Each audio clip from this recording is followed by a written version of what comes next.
Good afternoon, agents. Be seated. As you all know, Bureau 13's mission is to identify and at times eliminate dangerous paranormal entities. We are a highly classified black box organization, funded by our friends on Capitol Hill, but essentially operating on our own. The last thing we need to do is draw unnecessary attention to ourselves. Several days ago, someone attempted to assassinate this man. He's a sheriff in a small town called Strasburg. He's still alive, but in critical condition at the local hospital. His assailant hasn't been apprehended yet, so the hospital is under heavy guard. Bureau Intelligence believes they know who is responsible. His name is J.P. Withers. He was one of the few agents who survived the Bureau massacre back in the late 70s. Some people I know believe that caused him to become mentally unstable. I contend Withers was always that way. In any event, he's a loose cannon. This little episode in Strasburg proves just that. Your mission is to track down Agent Withers before the local police can get to him. Find out why he would want to kill this Sheriff Tucker and extract him before he does any more damage. Eliminate any evidence that points back to the Bureau, and above all, do not draw unnecessary attention to yourself. Since Agent Withers is very familiar with our procedures, I'll allow you only a small strike force on this mission, a maximum of 2 field operatives. And you will not be outfitted with the standard battle RV. It's way too conspicuous. You'll be dropped off near Strasburg's police station, where you can begin your investigation at once. Dismissed.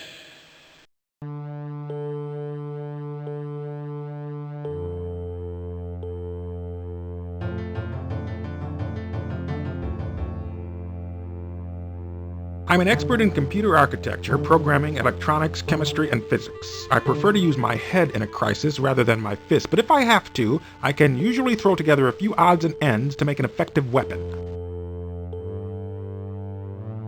If you need some muscle on the team, I'm loaded. I've got lasers, blades, and enough raw strength to reduce a crash helmet and anything that might be inside to powder. I may have been born on the reservation, but sometimes I think I live in this battlesuit. Evil needs to be stomped on hard, and I'm always ready to do the stomping.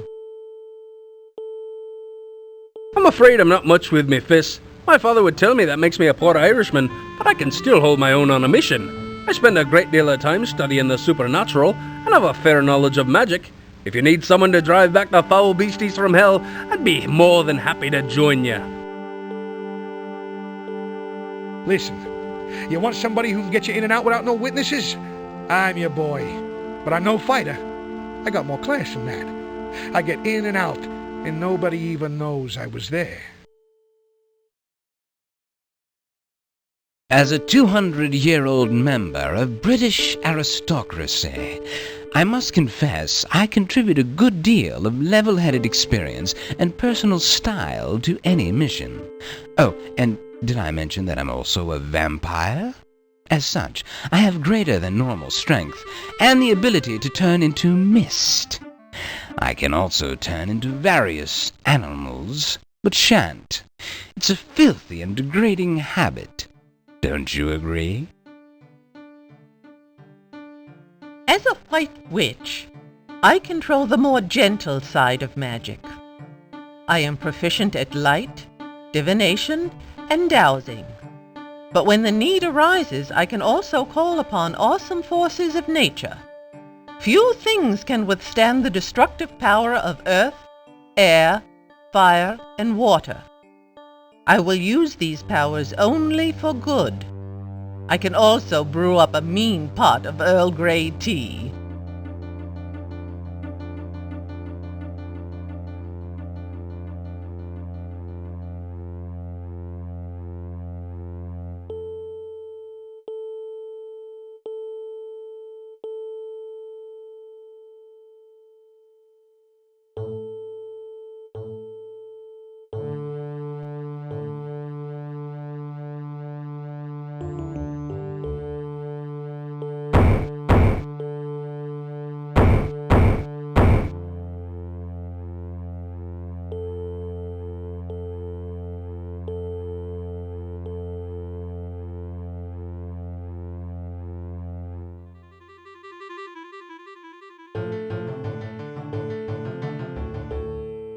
The poster is an advertisement for a popular rock band, Mike and the Night Stalkers, which is performing in town all week.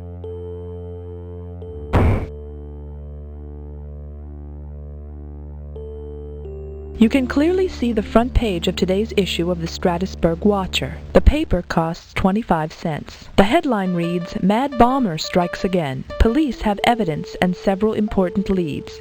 Details on page 2.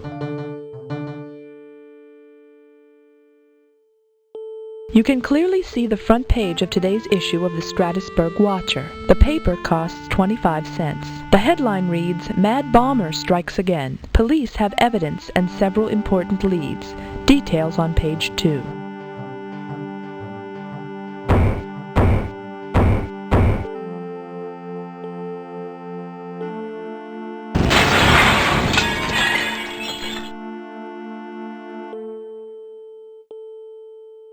I do hope the newspapers don't take this as a critique.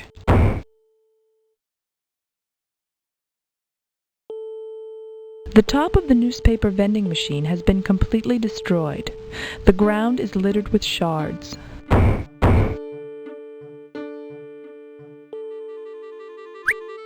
The newspaper has been placed in your inventory.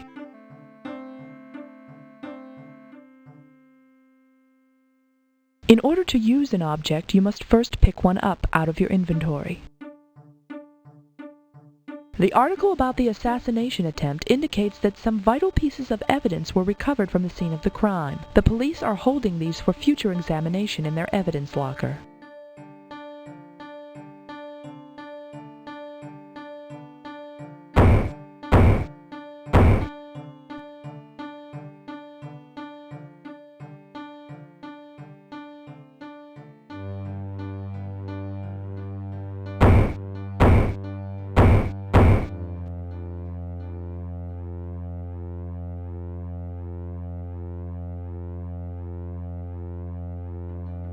The sergeant looks tired.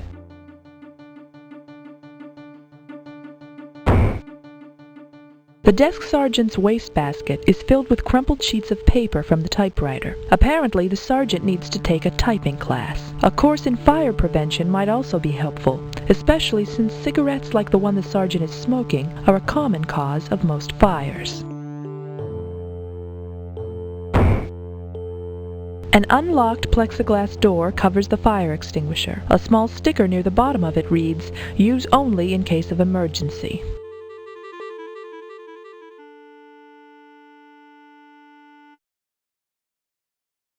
I want to talk to the sheriff. Sheriff Tucker is not in. What can I do for you? I read the bombing. Where can I send a get well card? Just leave it on me desk and I'll see that he gets it.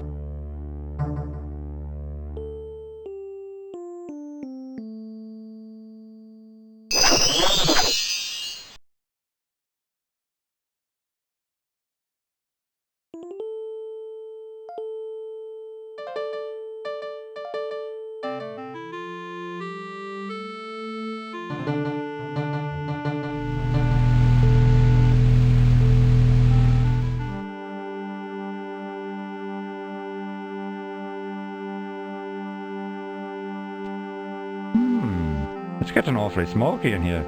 I hope the sheriff doesn't catch me smoking again.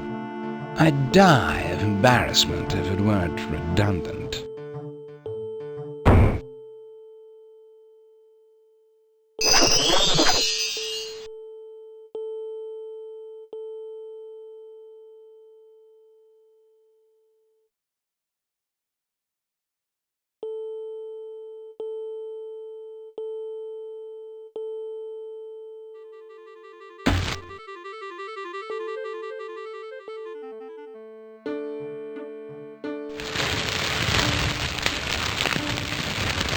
Fire! Fire!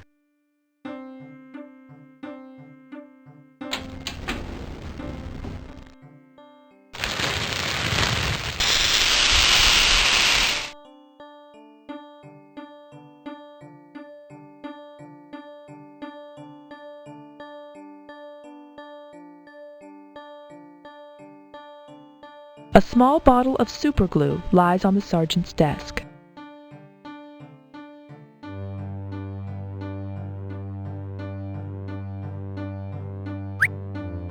You find a bottle of superglue on the sergeant's desk. It has been placed in your inventory.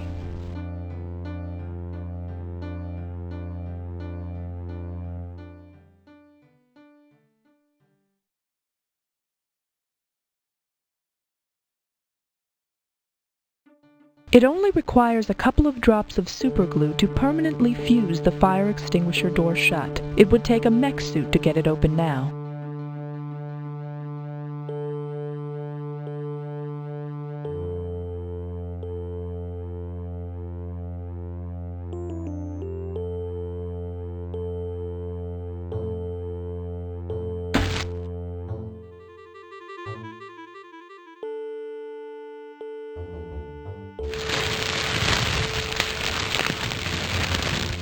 Fire!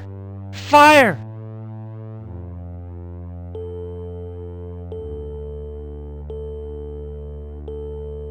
Let's hurry before that tedious man returns.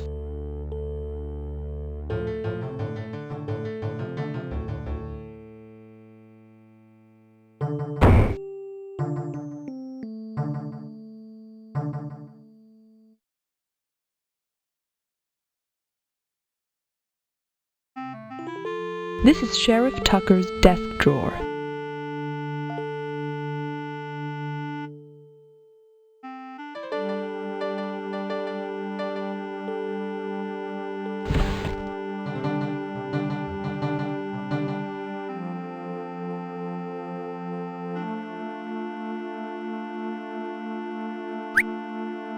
The sheriff's office keys have been placed in your inventory.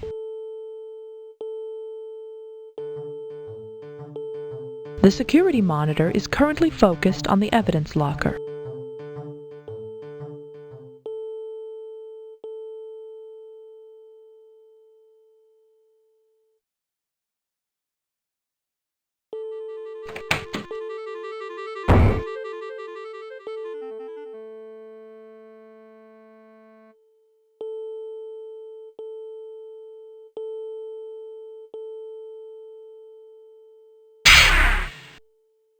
Much as I am loath to admit it, sometimes being a creature of the night comes in handy.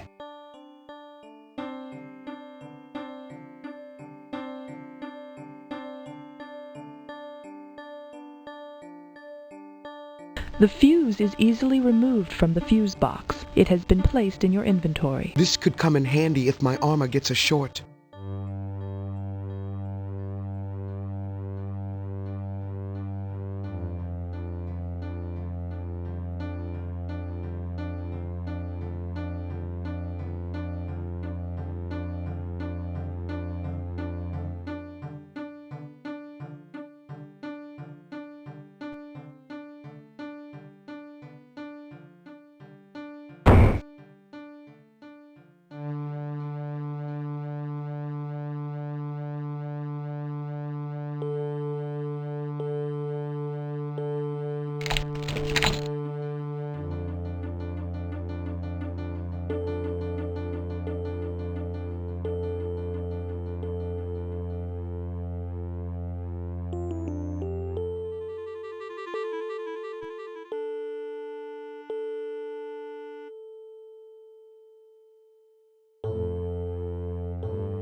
A police report that details the investigation into the attempted assassination of Sheriff Tucker sits on the shelf.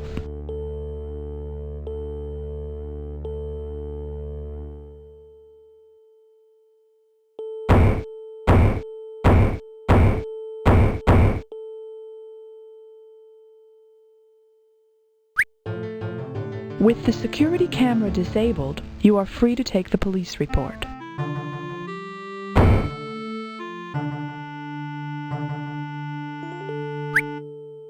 With the security camera disabled, you are free to take the bomb fragments that are being held as evidence in the investigation into the assassination attempt.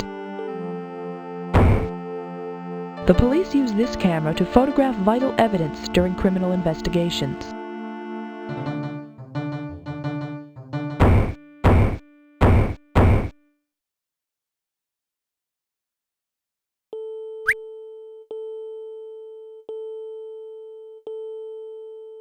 The police report indicates that they do not yet have a suspect.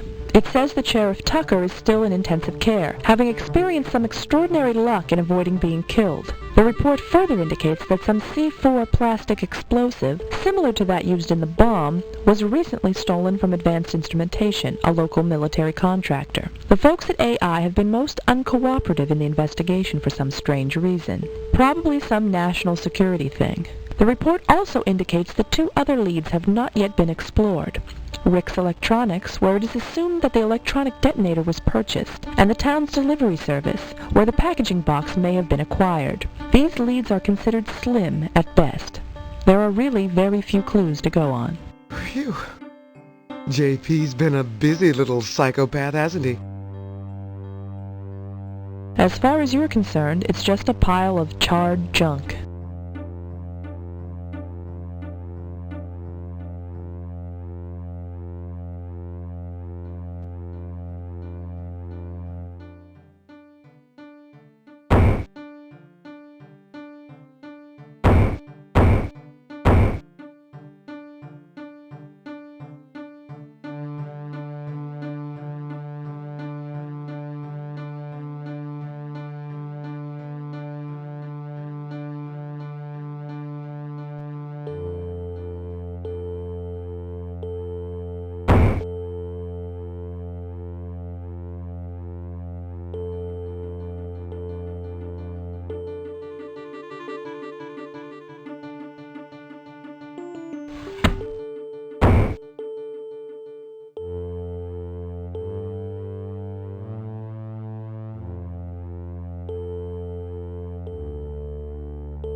An extremely well-built machine, this baby could be yours for a mere $50,000.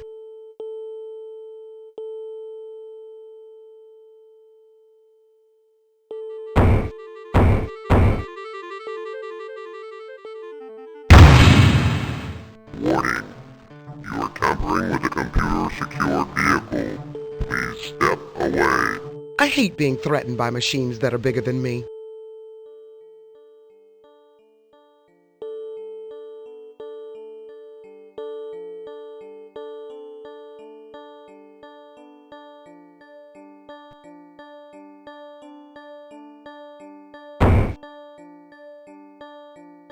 The sign indicates that this establishment is one of those temporary storage facilities where people keep their belongings while they're on long vacations, moving, or on secret government missions.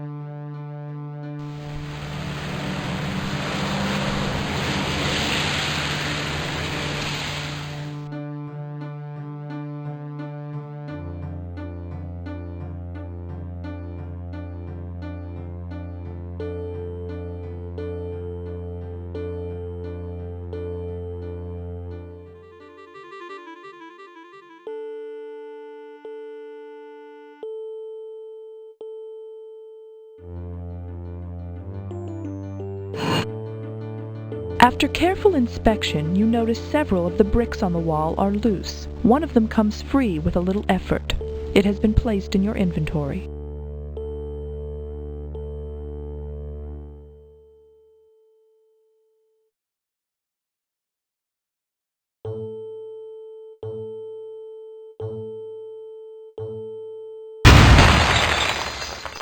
I find vandalism somewhat gauche, don't you?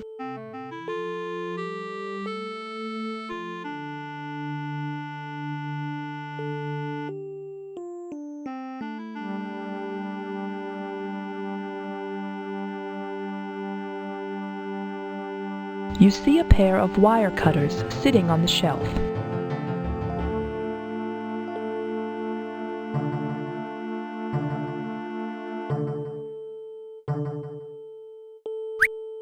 The wire cutters have been placed in your inventory.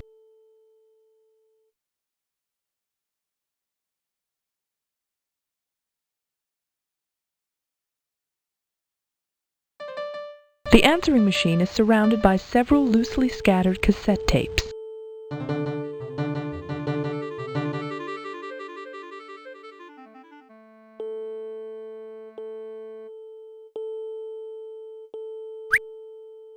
The cassette tapes have been placed in your inventory.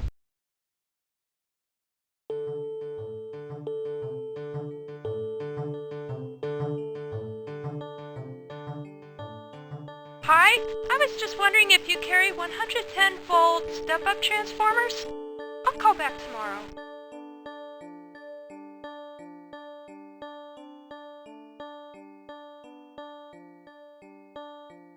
The tape is in the answering machine. The one that was already in the answering machine has been placed in your inventory. This is Eddie Houston, private investigator. I've been hired to follow up on a terrorist who's built a bomb from components he purchased from your establishment. Statusburg Sheriff was very nearly killed by that bomb. I'll need your customer records regarding a Mr. J.P. Withers.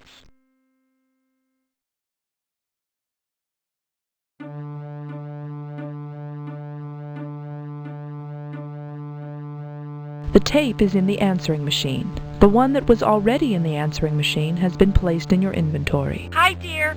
I just wanted to remind you to buy a gallon of milk and some eggs on your way home.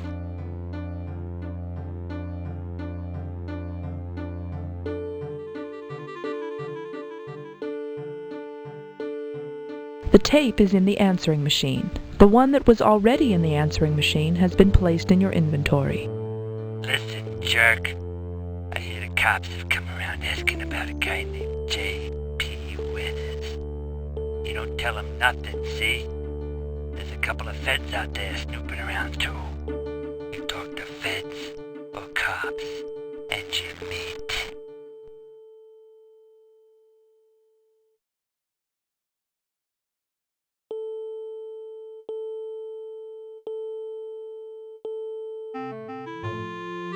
A standard metal filing cabinet for storing customer records.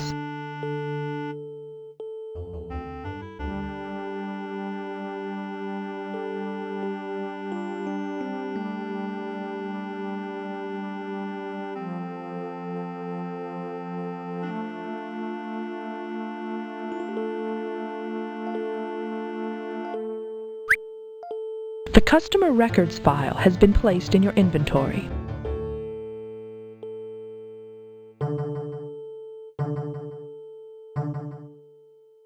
This is Rick's Electronics customer records file. It indicates that a customer named J.P. Withers purchased an electronic timer about a week ago. He paid for it with a bureau credit card. The card later proved to be overdrawn. The file mentions that the proprietor of the electronics store called the credit bureau, and a response was left on the answering machine 2 days ago, giving J.P.'s current address. Attempted murder I can forgive, but bad credit?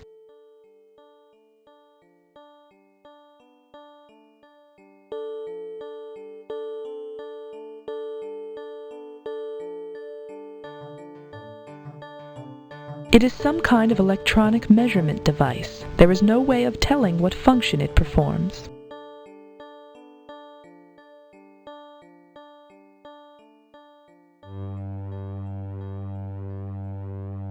Obscured by the shadows under the desk, you find a small cassette tape. Let's see what this little deserter has to say for itself.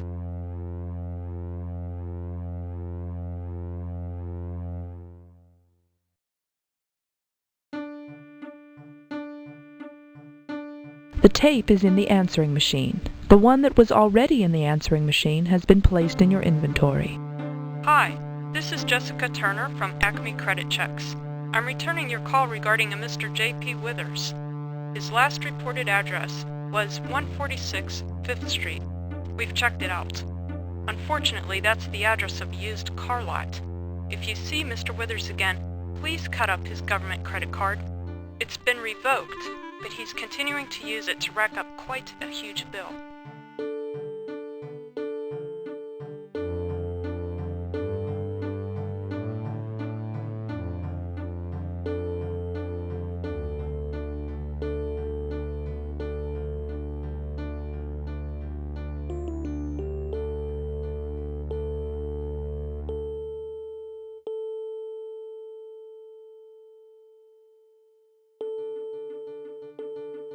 A wooden rack containing assorted electronic components. The box is filled with a disorganized pile of random electronic components.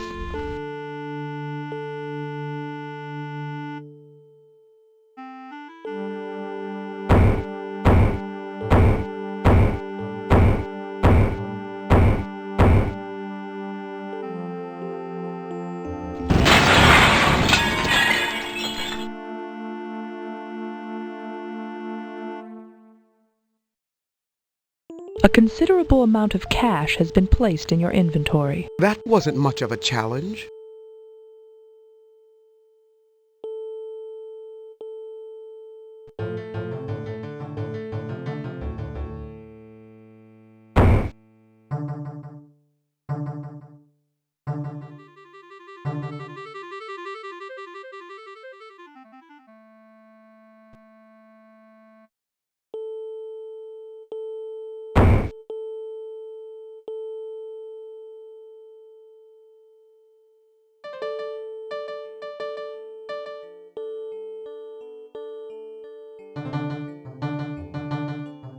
You see a common security buzzer panel. This probably indicates that the door is locked and a guard must be summoned to gain entrance.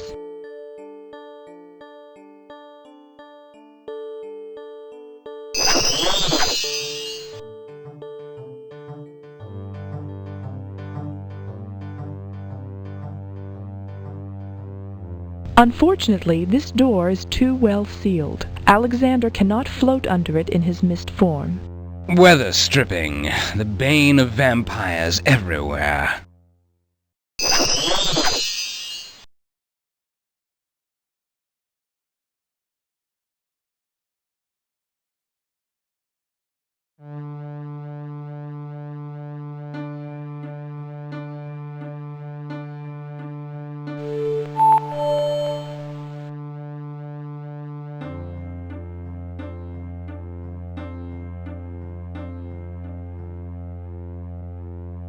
We're closed. Come back tomorrow during the daylight. Unlikely. I'm not what you'd call a morning person.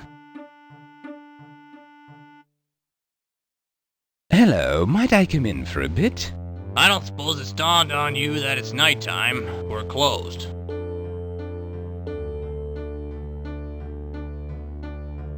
As you might expect, I work rather odd hours. Yeah, me too. But I really can't let you in, Sonny. Come back tomorrow at 9 a.m.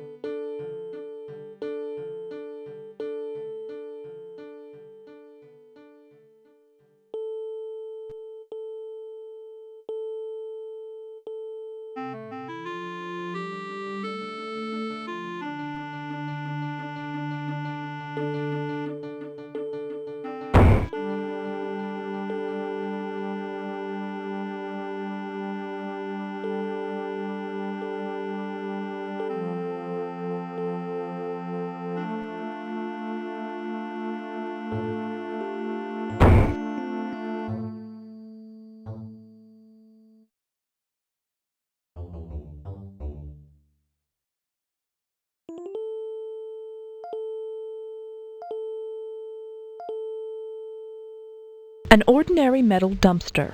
Only a thin layer of garbage from the AI headquarters building lines the bottom. The dumpster has been recently emptied.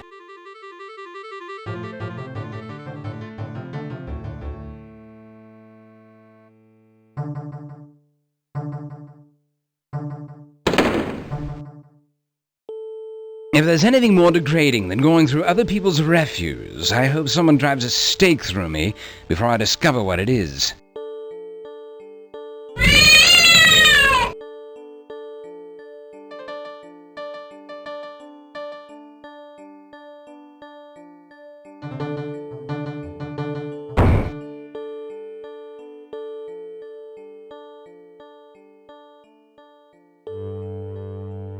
Buried within the trash, you find a small box addressed to Ted Simpson. It is empty.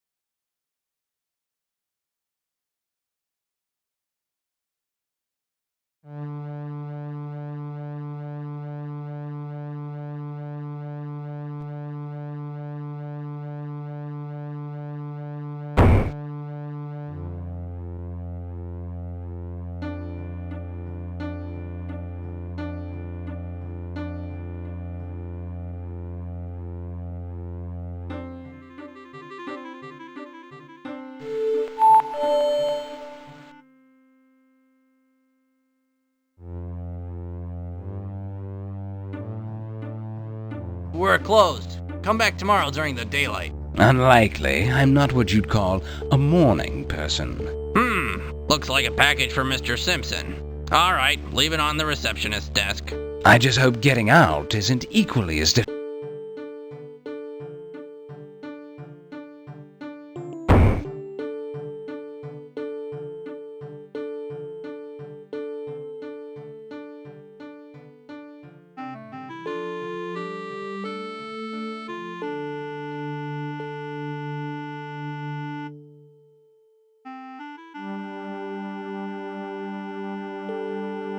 A handwritten note lies on the receptionist's desk.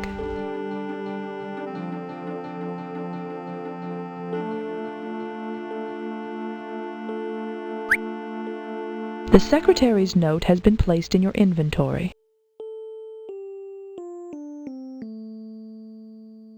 Ah, my mistake. The note reads, handprint lock on back order. Use temporary cipher lock until next Friday, 2112.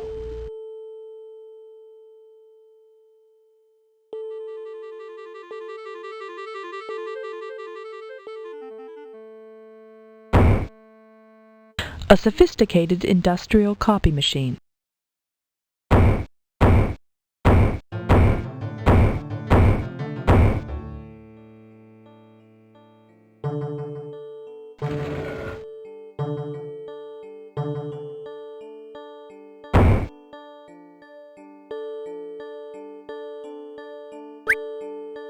The office memo that was left in the copier has been placed in your inventory.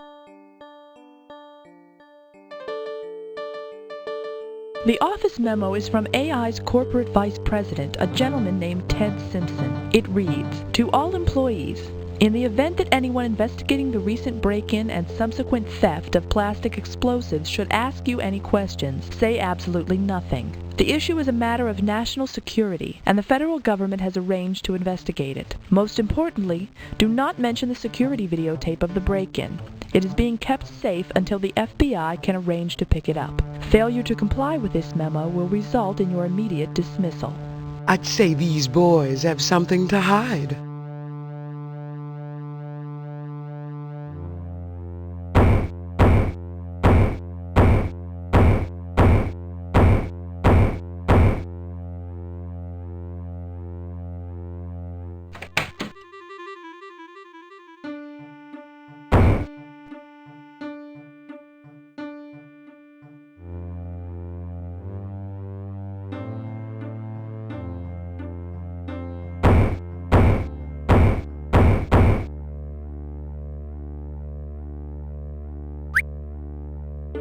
The 3 VCR tapes have been placed in your inventory.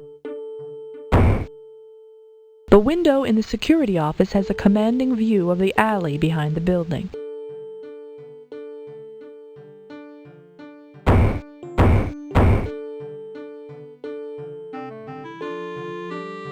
The tape is now in the VCR.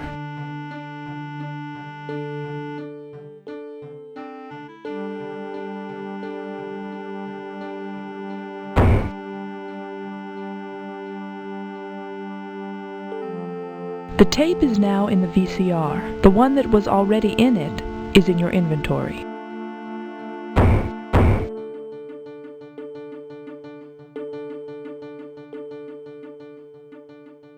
Voice identification. Simpson. Ted. God, I love this thing. Voice identification. Simpson. Ted. God, I love this thing.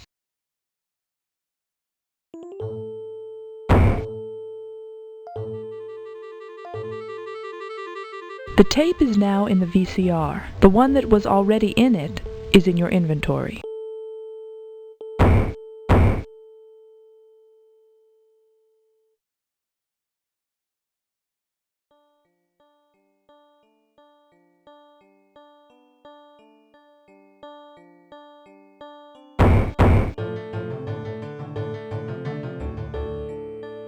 The tape is now in the VCR. The one that was already in it is in your inventory.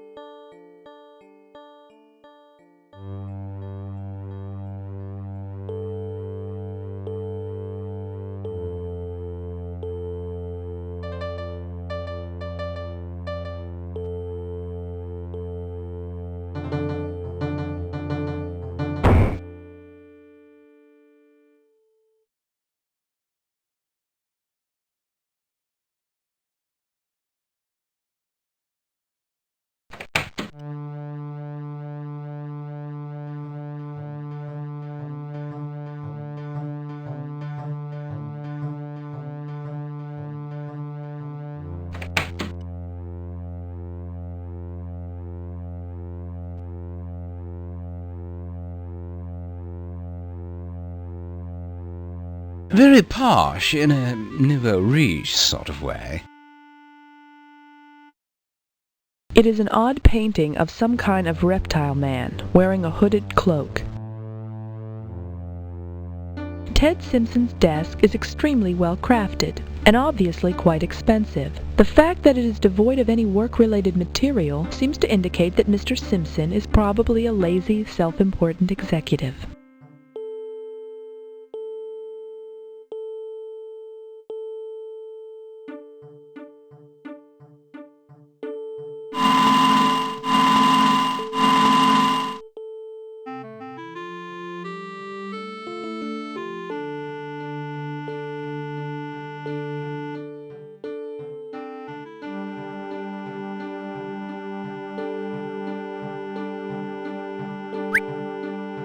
The remote control has been placed in your inventory.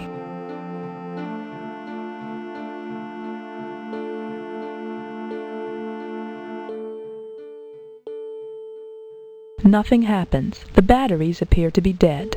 Dead batteries? I know just how they feel. You can tell that this is a smoke detector because of the tiny red light in the lower corner.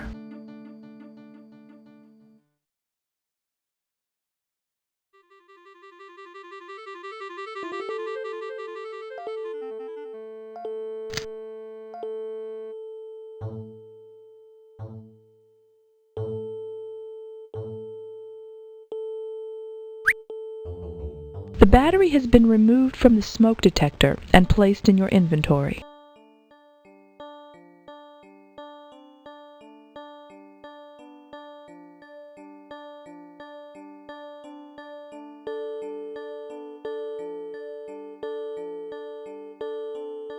Upon closer inspection, you find that there are hinges on the left side of the painting. There is a small clasp on the right side.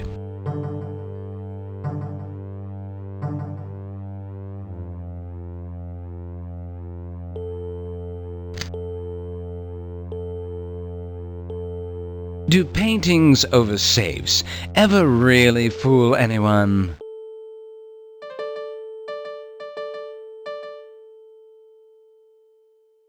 Oh dear, talking to safes sounds rather undignified.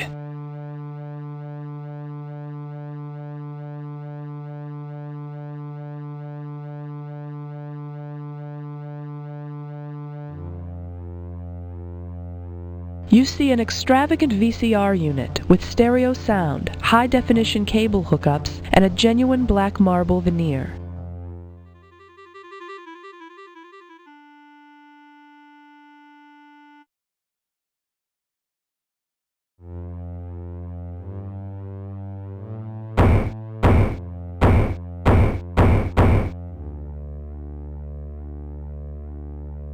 The tape is now in the VCR.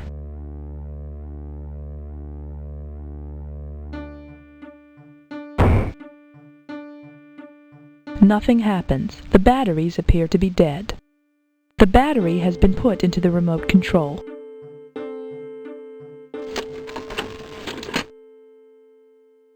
Voice identification. Simpson. Ted. God, I love this thing.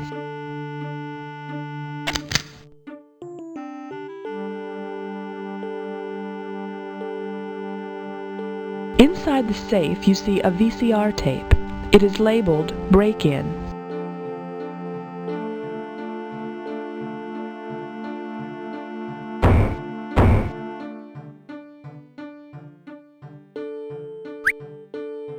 The VCR tape has been placed in your inventory.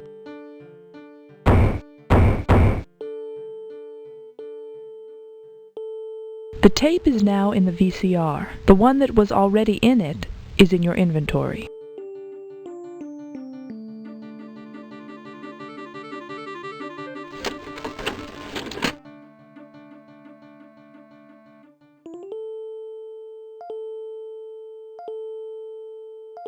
As the RV races away, you notice the license plate reads Withers. JP really seems to be getting careless.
You see the same RV that was involved in the AI break-in.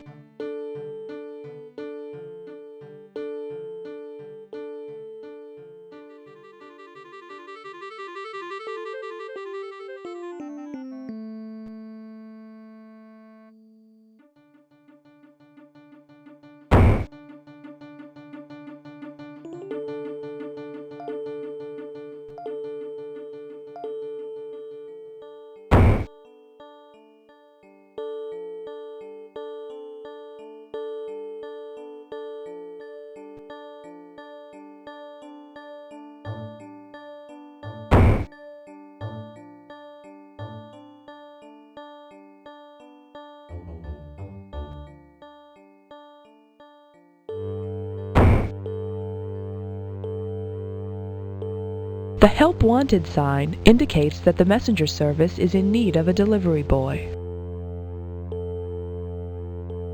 Scaffolding hangs against the side of the gym. Window washers must have been working on the building earlier.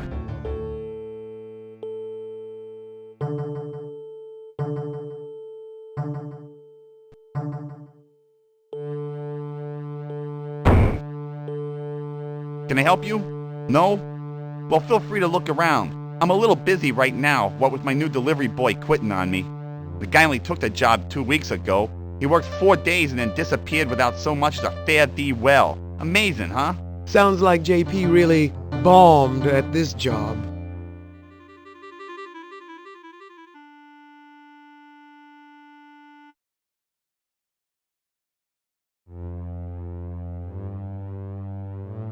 I'd like to send a package across town.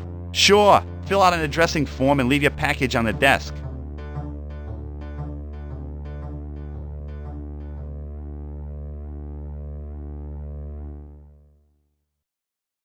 Sorry, you can't go up there. It's the delivery boy's locker room. Employees only. I'm 200 years too old to be a delivery boy.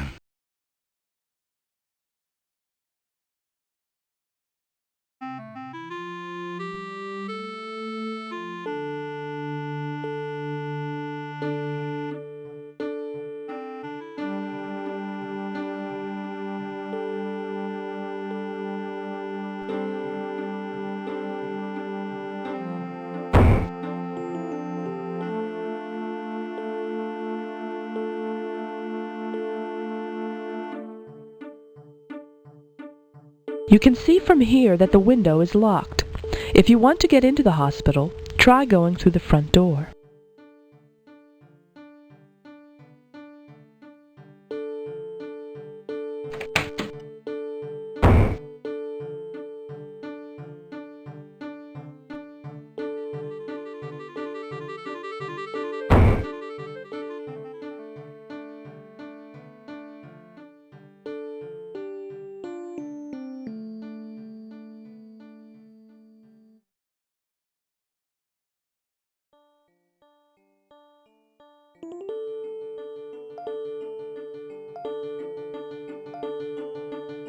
Back off, pal. You only get one warning.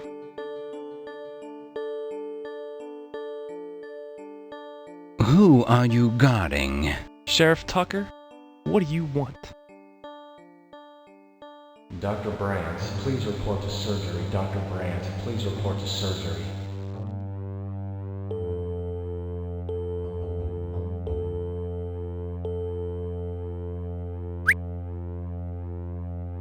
The dry ice has been placed in your inventory.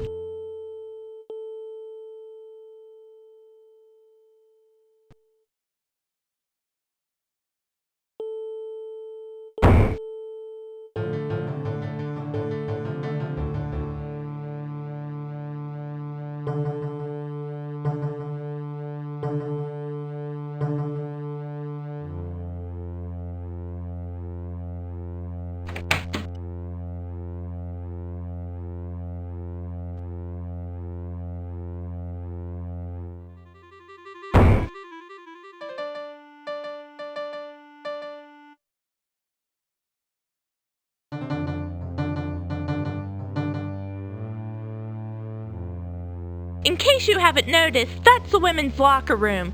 If you touch that door, I'll call the police.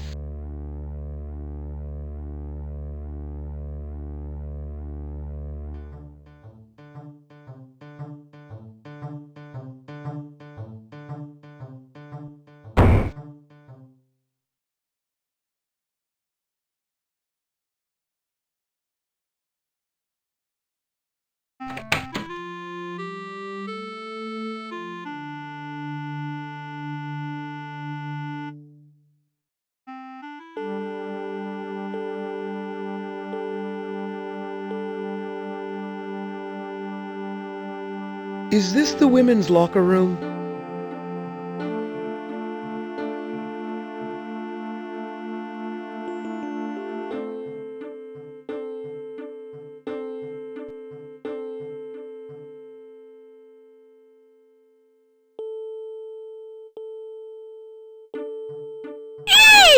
So sorry. What a dreadful mistake. I do apologize.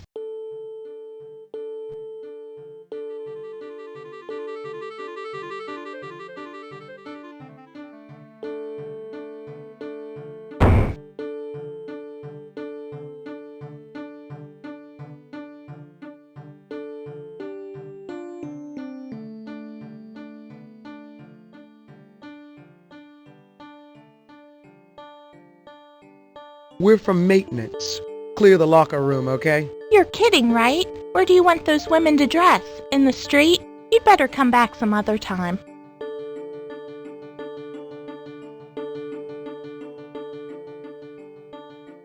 Left-click at the destination where you wish to throw the object. Right-click to abort the throw. Left-click at the destination where you wish to throw the object. Right-click to abort the throw.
You can just barely see the silhouette of a large, bulky object. You can't make out any details. It's too dark.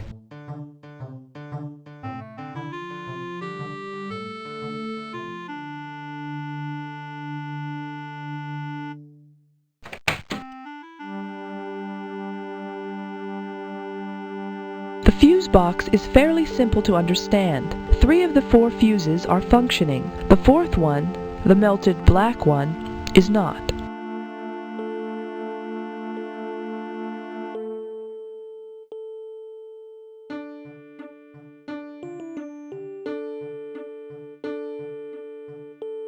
Are you sure?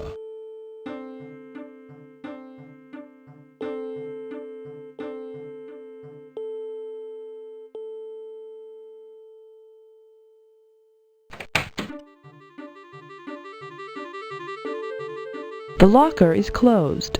A sign on the outside reads, J.P. Withers.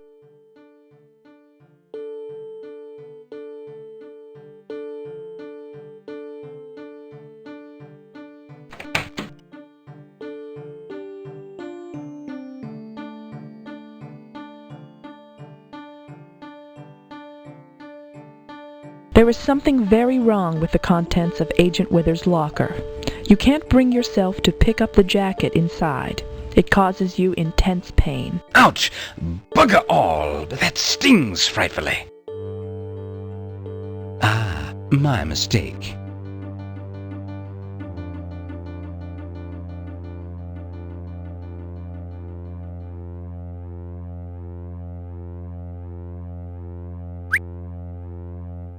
In the dust behind the locker, you find an old pair of gloves.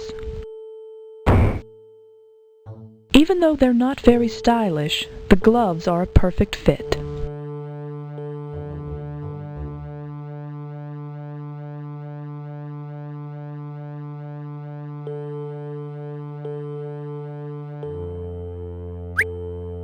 Agent Withers' locker contains only his delivery boy's jacket. In the pocket of the jacket is a set of car keys. You recognize the familiar shape of a Bureau-issued RV key. Those are keys to the Bureau's new heavy armament RV. How'd JP lay his hands on one of those babies?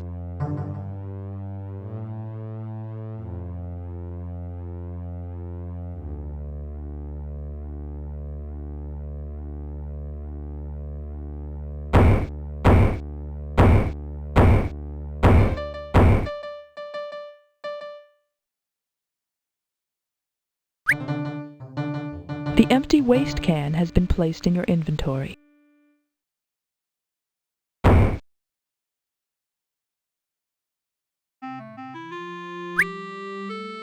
The scrap of aluminum foil has been placed in your inventory.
You recognize the familiar shape of a Bureau-issued RV key. A second key hangs from the chain, but you don't recognize it. It is inscribed with the letters ATS 232.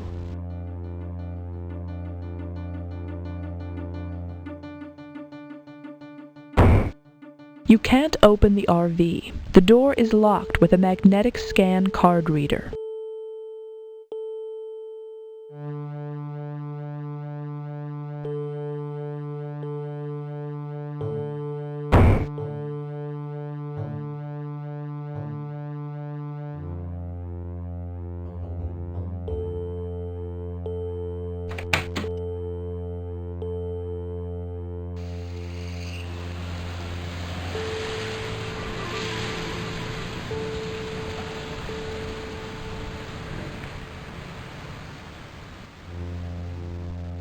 Oh look, a punk rocker in his natural habitat. A pair of security cameras hang high on the wall, recording all activity within the room. It would be unwise to do anything illegal here, since you have no way of retrieving the videotape, and the Bureau would frown on any such evidence you might leave behind. The night manager here at the American Temporary Storage Building is a punk rocker with headphones physically grafted to the side of his head.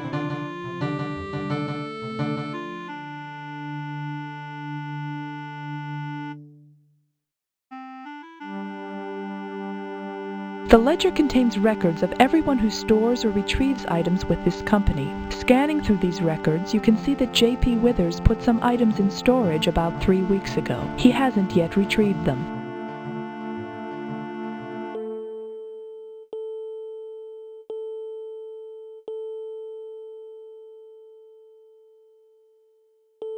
You want your stuff? Wait right here, man.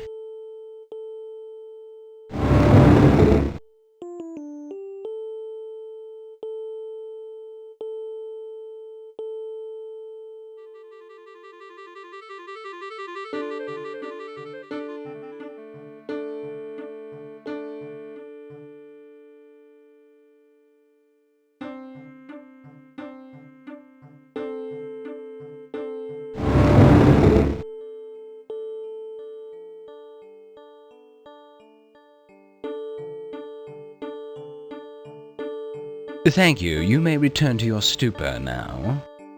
Hello there. Could I have a word with you? Da-dum-dum-da-dum-da!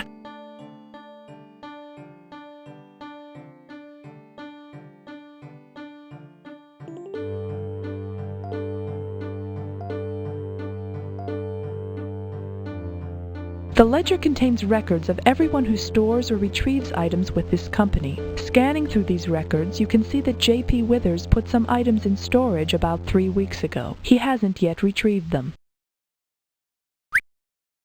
The storage box contains a magnetic scan card, an electronic crystal, a disc made of magnesium, and a tube marked thermite.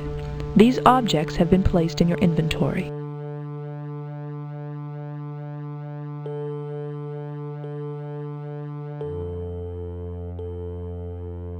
It is one of those magnetic code cards that are used to open sophisticated locks.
Inside the RV, you have stumbled across JP's battle journal. Hopefully it will yield a few clues about his current whereabouts. It has been placed in your inventory. This is the daily journal that Special Agent JP Withers keeps. Its last few entries indicate that he has become convinced that Sheriff Tucker is exhibiting bizarre behavior tendencies. JP believes that these are somehow tied into the military contractor Advanced Instrumentation. He's not yet sure how.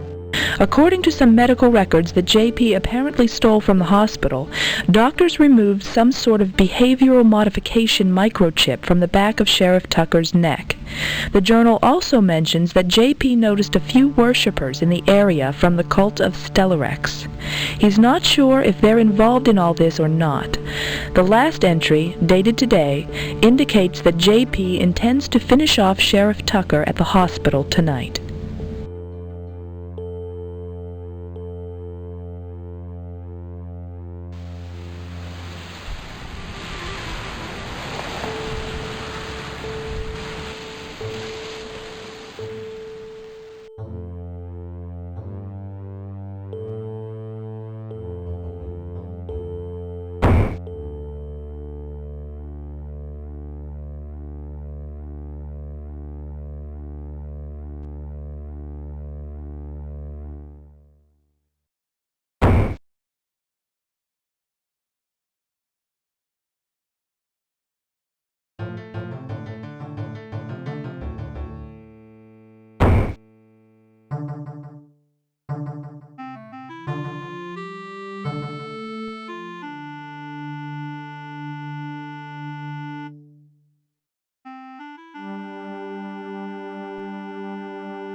You're from the Bureau, aren't you? Oh, no, as always, you're right on time. I figured if I caused enough problems around here, you'd finally get around to sending somebody.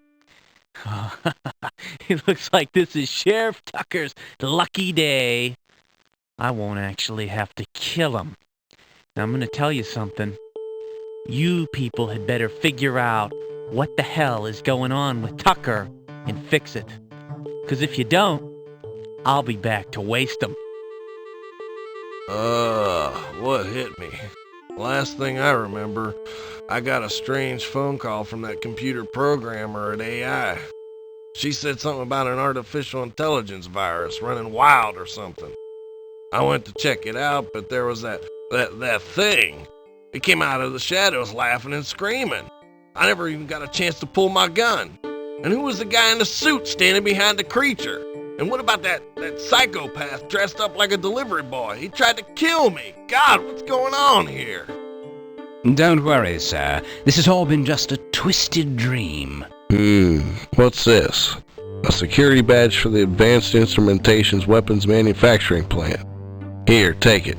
Maybe you get to poke around in there and figure out what's going on.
The sign says high voltage, indicating that the fence is dangerous.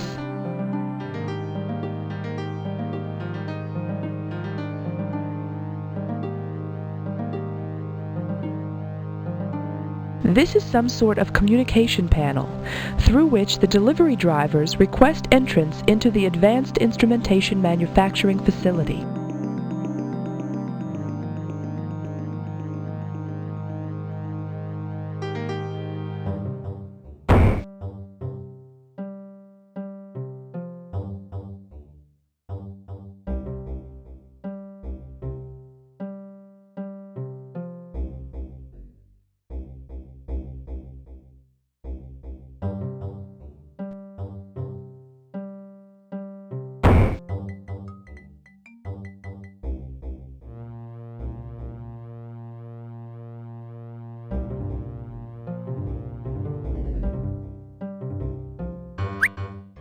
The tree limb has been placed in your inventory.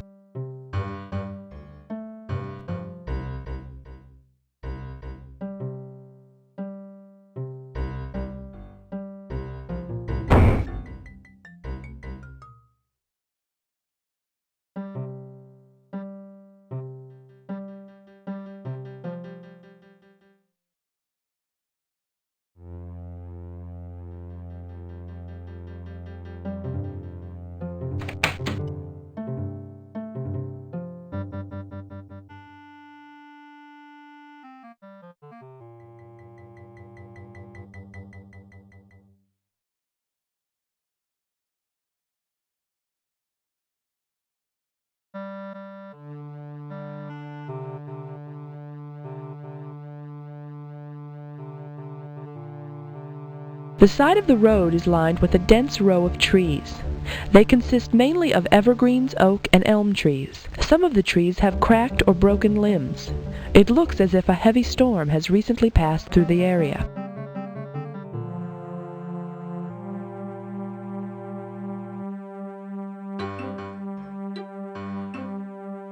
This reminds me of pranks I played hundreds of years ago. Of course, there were no automobiles back then.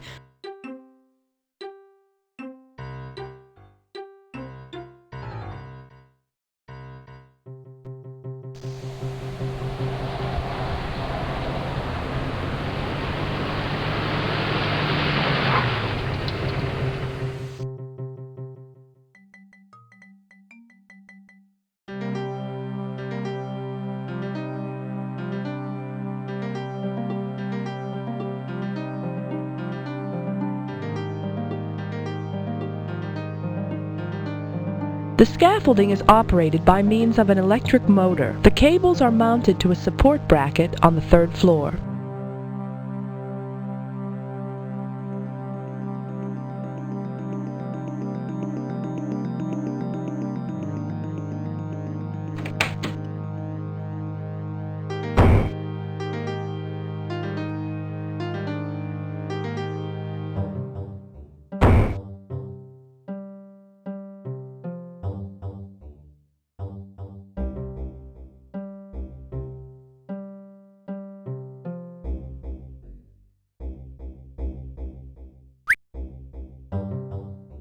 The wood saw has been placed in your inventory. These heavy wooden boxes were used to deliver the raw materials that the plant builds into weapons of war.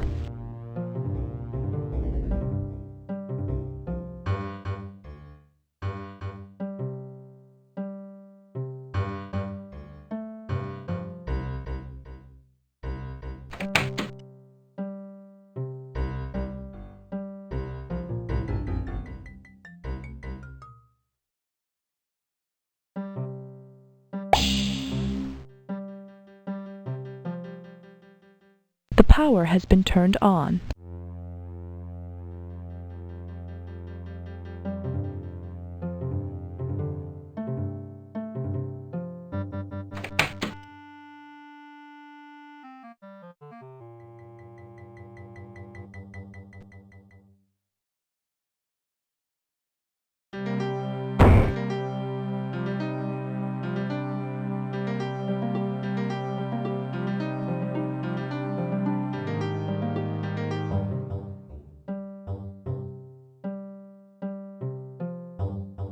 The sign indicates that entrance into the corridor beyond is level 6.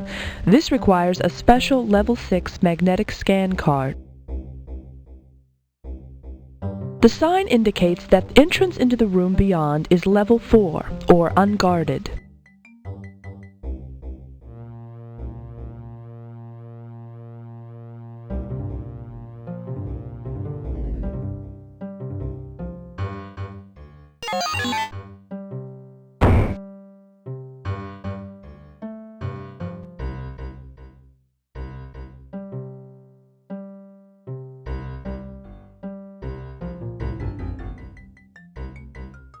There are hundreds of plastic bins cluttering the shelves in this room.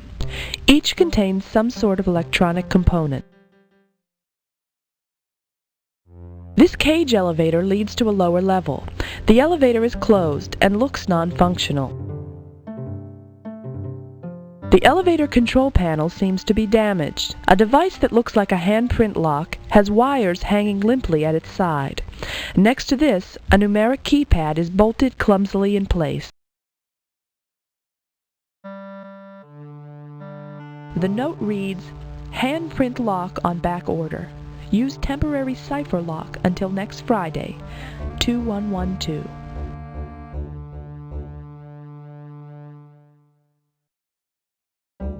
The elevator is now useful.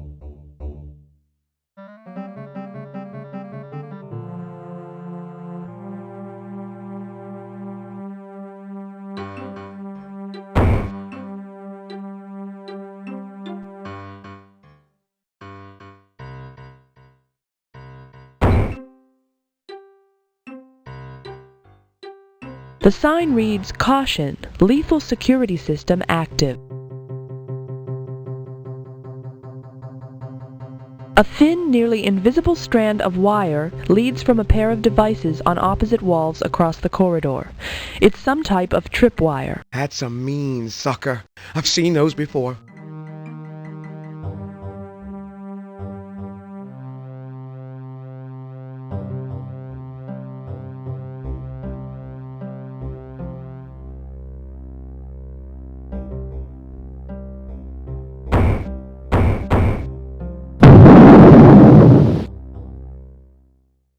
Fortunately, you weren't harmed by the blast.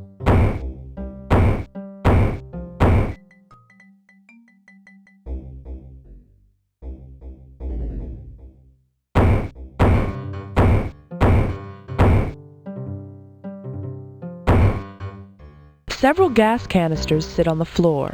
A hose connects them to a mask which hangs from the back of the table. A yellow ledger sits on the operating table. The table is on a swivel, which gives a surgeon optimal angles to perform delicate operations. The restraining devices indicate that patients are often unwilling and conscious during painful procedures. These are industrial-strength lights, the kind used by surgeons. They brightly illuminate the surgical table below.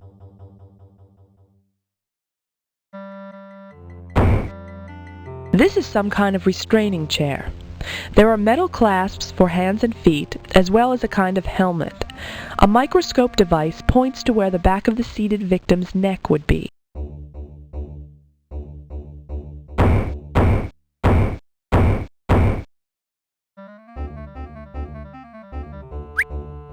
The drone ledger has been placed in your inventory.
This ledger explains the process by which computer microchips were implanted into several individuals in Stratusburg. These microchips are being used to control those individuals' actions, effectively making them drones. 4 names appear beside Sheriff Tucker's. They are Eddie Houston, Dennis Sterling, Sawbuck, and Veronica Cotton. I just decided to have a party, and here's the guest list.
The front door has a small plaque on it which reads, "Welcome to the Gembecks."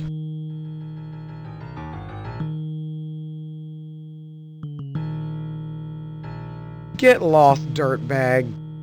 The Bureau only supports the decision to perform illegal actions when absolutely necessary. You have no reason to destroy this family's home.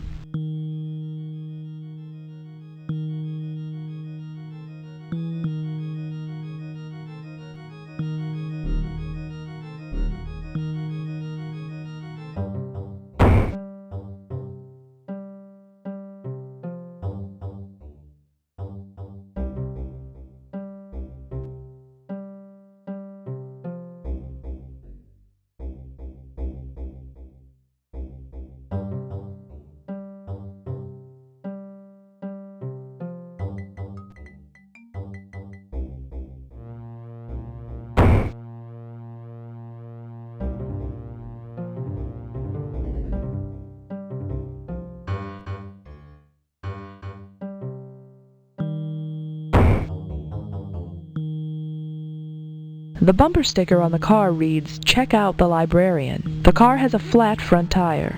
The hatchback also seems to be ajar.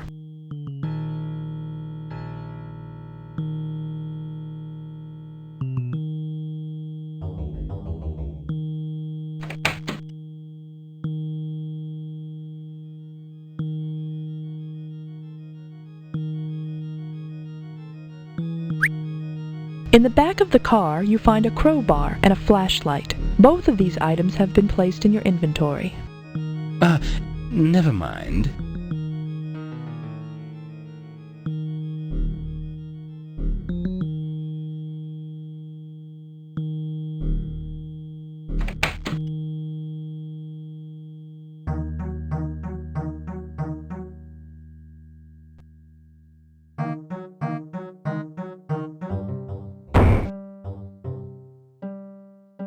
The address on the door reads 324 Dogwood Drive.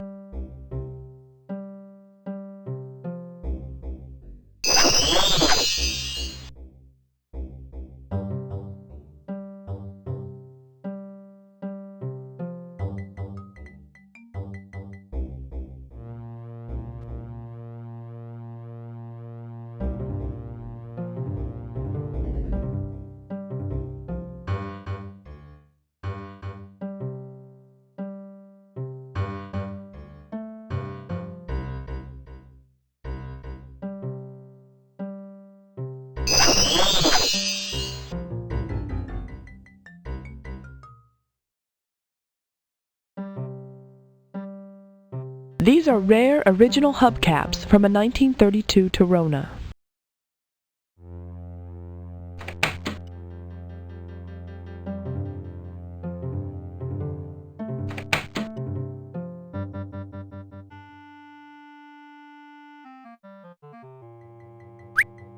The book has been placed in your inventory.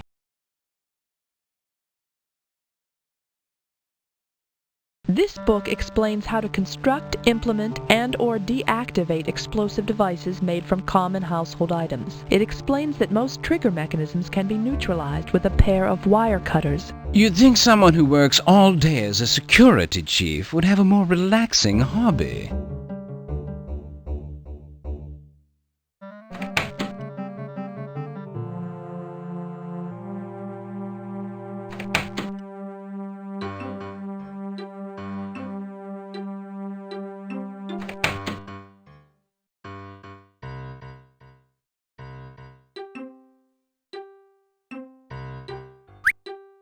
The radio has been placed in your inventory.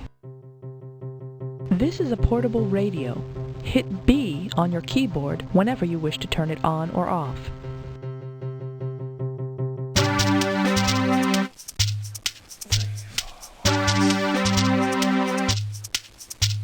Do you know that the truth fell through between us? All your trust in the center, now you're left blind. All the line to keep the light above us. Driving through a darkness that leaves us cold, covered alive. We run wild in this garden. We're watching this night fantastic. Do you know that the floor burned down beneath us? All this time you've been floating out of sight. We speak to one another in signs and symbols. This is a 35-inch high-definition stereo TV. These babies cost a fortune.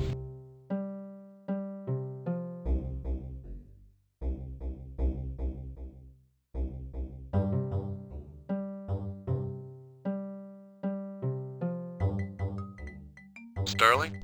It's me, Ted. Listen. It looks like there's one or more feds in town snooping into the assassination attempt on Tucker. Don't let them find anything out. Convince them to leave town. You get my picture? I'm appalled. You'd think they didn't like us.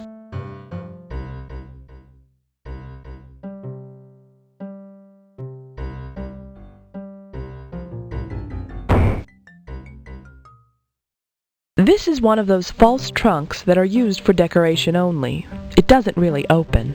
It's just there to look nice. Decorative wall painting hangs high on the wall.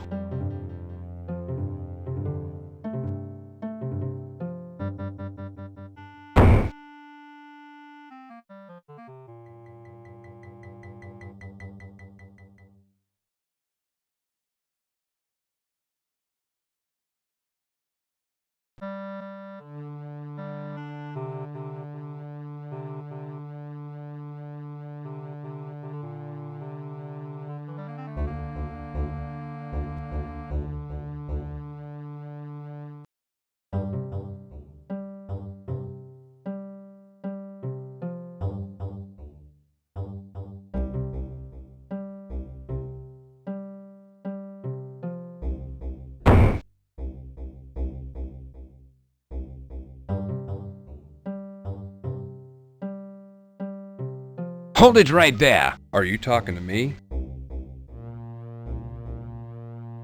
What were you doing to our vehicle? I didn't go near your RV. Not meaning to criticize, but you are an abysmal liar.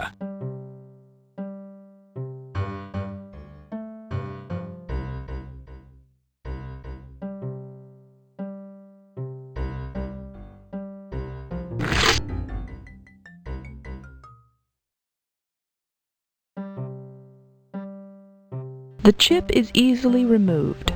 Mr. Sterling's mind clears quickly. What happened? Where am I? Last thing I remember, Mr. Simpson called me to the research lab. Wait a minute. I rigged your RV to explode. I remember that.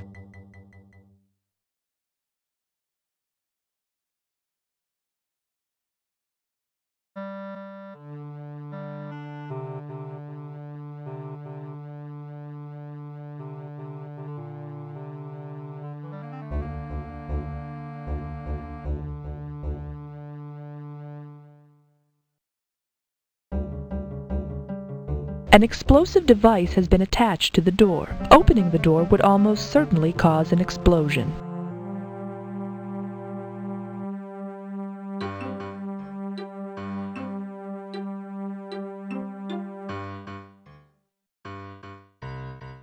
You have successfully disabled the bomb. Good thing you cut the right wires. If this were a television show, there'd be a red wire and a blue wire, and we'd have no idea which one to cut.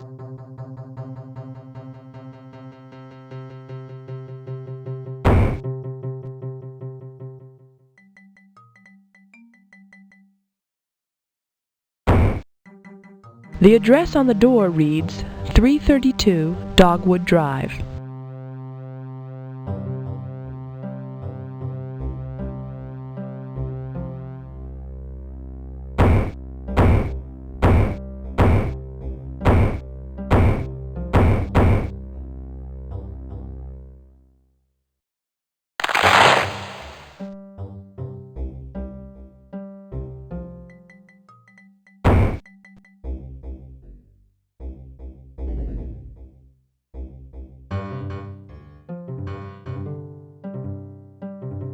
This is a ledger of Eddie Houston's tax returns.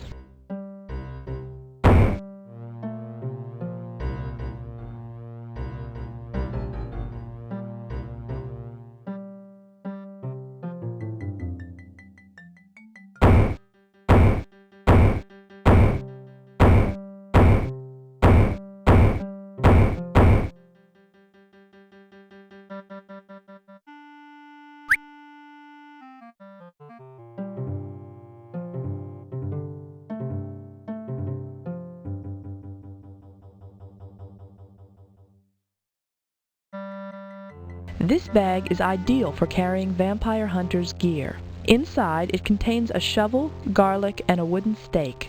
Maybe we can recruit this guy for the Bureau.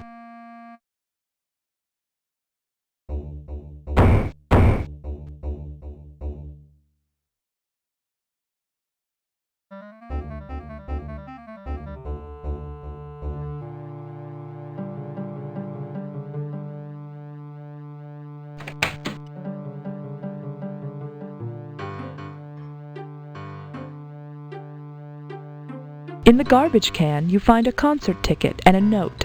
They have been placed in your inventory.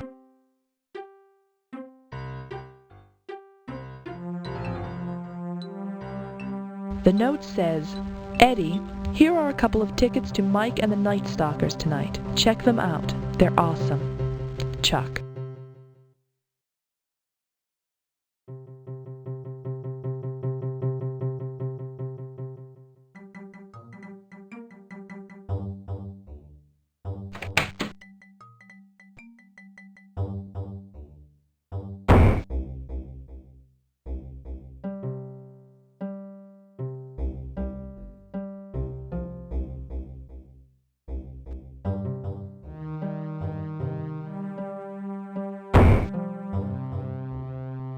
Unfortunately, the door is locked.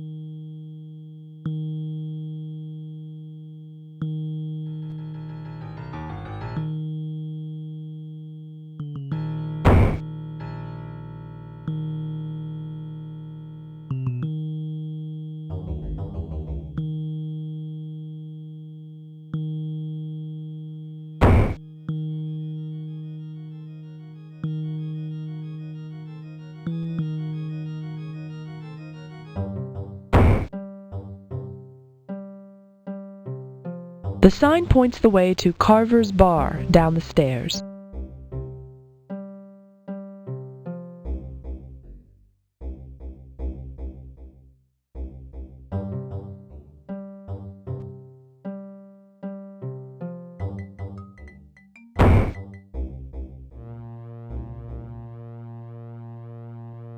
Do you know a rogue named Cyberpunk?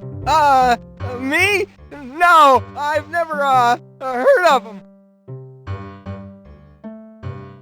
The name doesn't ring a bell? I don't think so.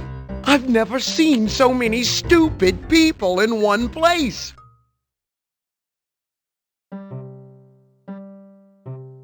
Is there a rogue named Cyberpunk about? Oh, never heard of him. How disillusioning. In movies, bartenders are more helpful.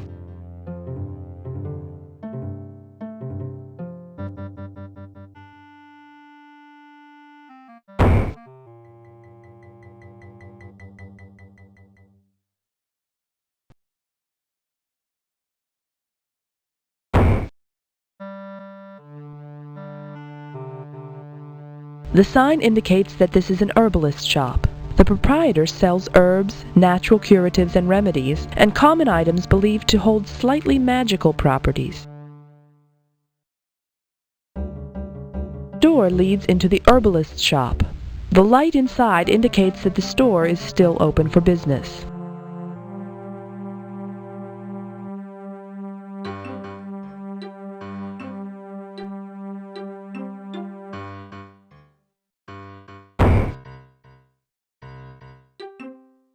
The tour bus probably belongs to the band. Although they're fabulously rich and famous now, Mike and the Night Stalkers never fail to return once a year to the little club where they got their first break.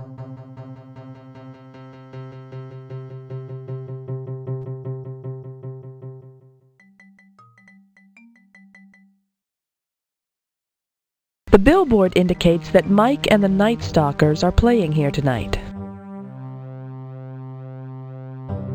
Tickets, please!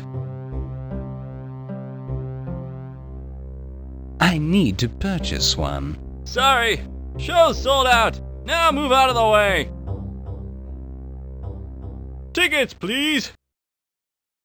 Here you are, my good man.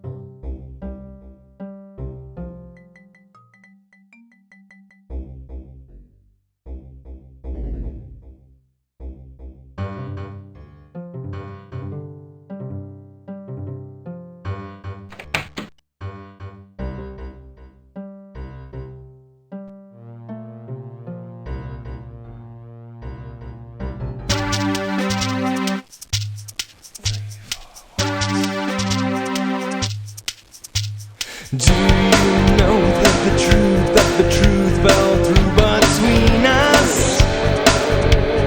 All your trust in the center, now your love was blind. All the line to keep the light above us. Driving through a darkness that leaves us cold. Come on alive. We run wild in this garden.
Uh-oh.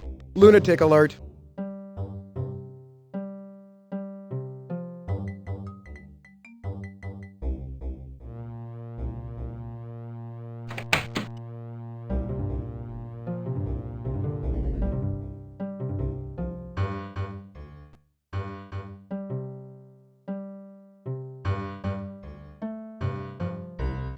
Several extremely gauche vampire costumes hang from the racks. Obviously, these uncultured bumpkins have no idea how a vampire needs to dress to be conservative, yet stylish.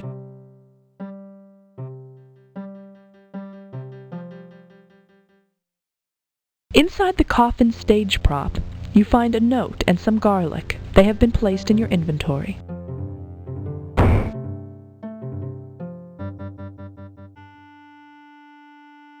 The note says, "I'll meet you in the parking lot after the show, bloodsucker. Your nights are numbered.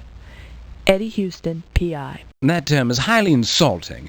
I much prefer blood sipper.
You can put the stake away, sir.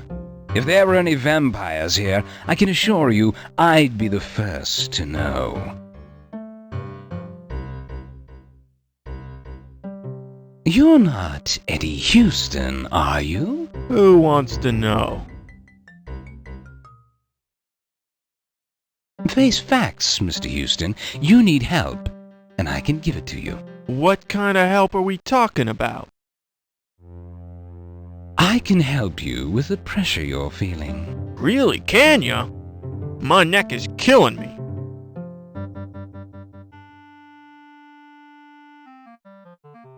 You've become a drone, in more than just personality.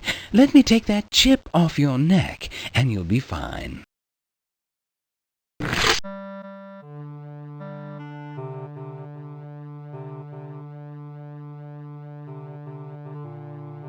Thanks. I haven't been myself with that thing on my neck.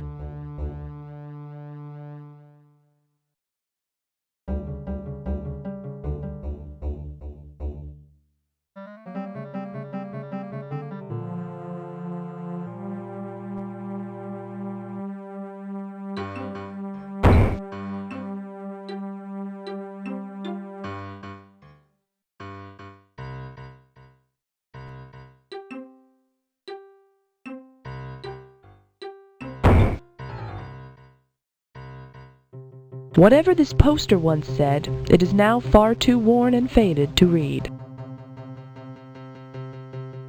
Obviously, a gang resides somewhere in this neighborhood. Only lawless hooligans would dare to trifle with the far better armed and more dangerous U.S. Post Office. There's something strange about a poster advertising the Stolnik Ballet Troupe hanging on a wall in gang territory, but you can't quite put your finger on it.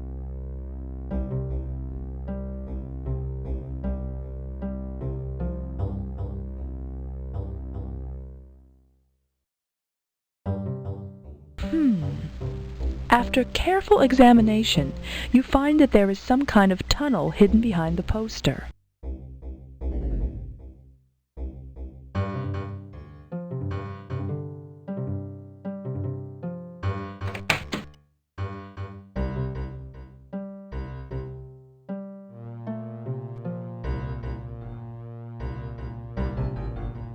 Please, do hold your places, as we are federal agents. Hey, I haven't done nothing. Where is Sawbuck? He's not here, and I don't know where he is. Ah, then you know who Sawbuck is. Yeah, sure I do. I'm real close to him.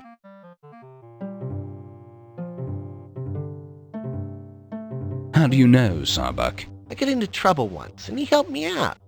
Now get out of here and leave me alone.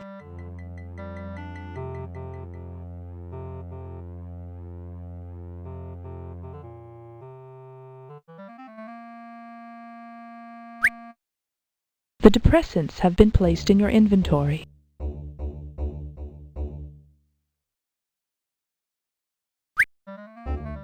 The stimulants have been placed in your inventory.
Back off or I'll blow her brains out, man.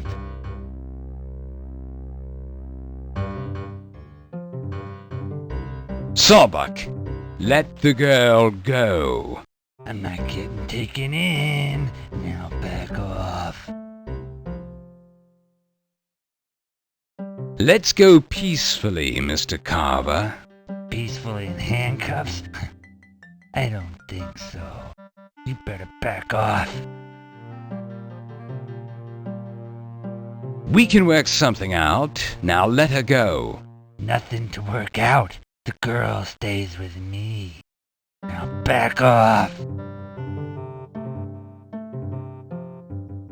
Just relax. I'm backing off.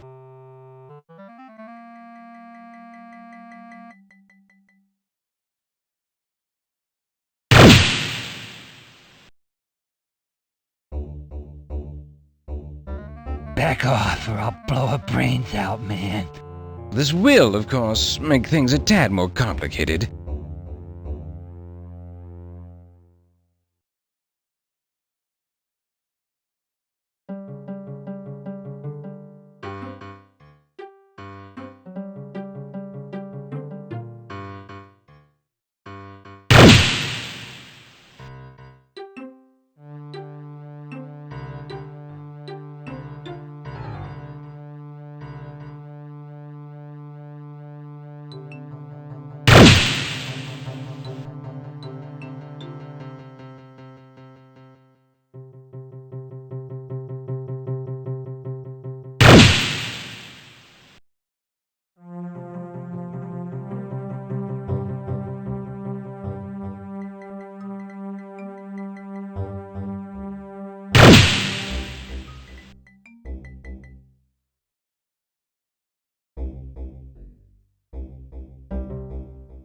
You seem to have a small problem, sir.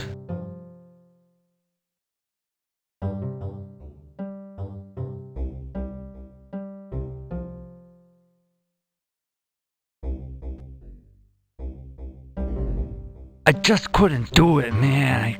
I couldn't waste her.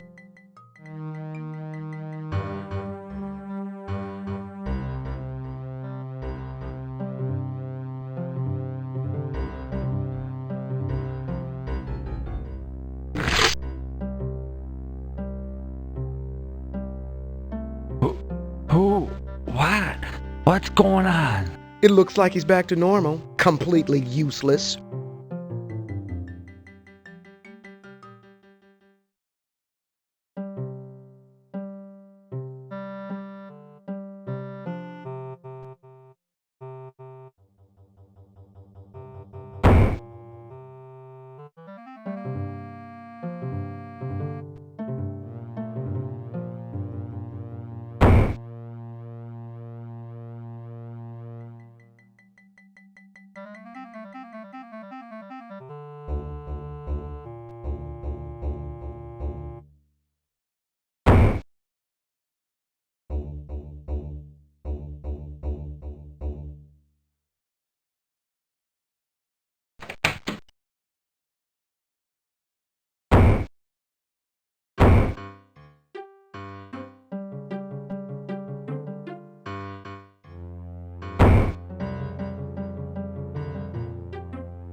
Hello?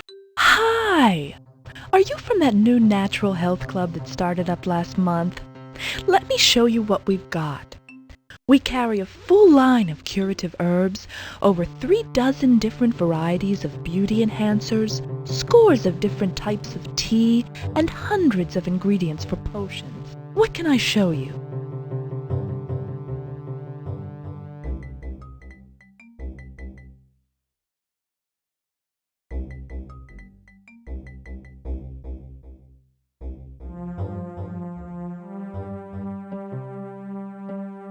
So what is all this?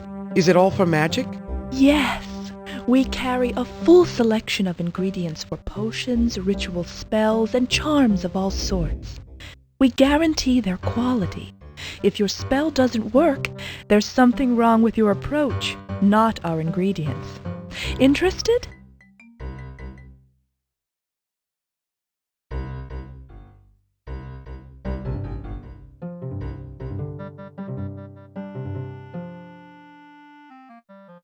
Tell me more. I'm a fully apprenticed procurer for a friend of mine. I'm not good enough to make potions on my own yet, at least not the hard ones, but I do know where to find the ingredients. I'll bet Veronica Cotton could teach you a thing or two. You know Veronica? You should never mention her name. She hates that. Says it makes it easier for her enemies to track her down. Shh. The proprietor of this herbalist shop looks pleasant and harmless. Behind the counter, you see a small painting of an inverted pentagram.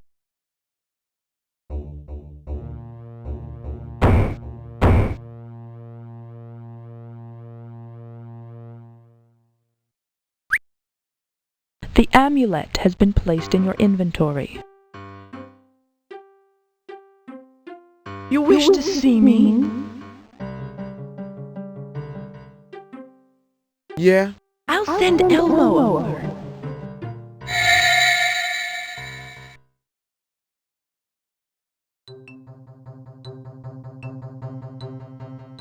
Get lost, dirtbag.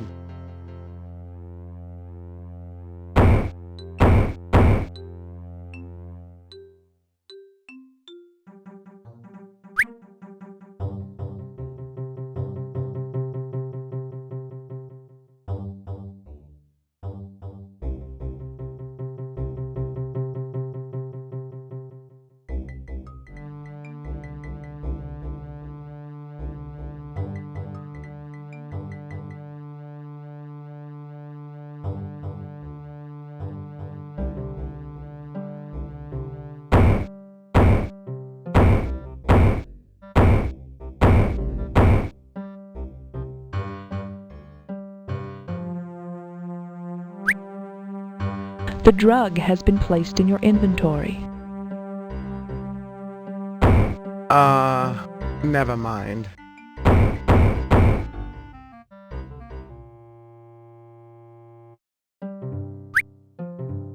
The charm has been placed in your inventory. Although it is a mild drug, the label says it is extremely fast-acting. It says that after ingestion, sleep will occur within 30 seconds.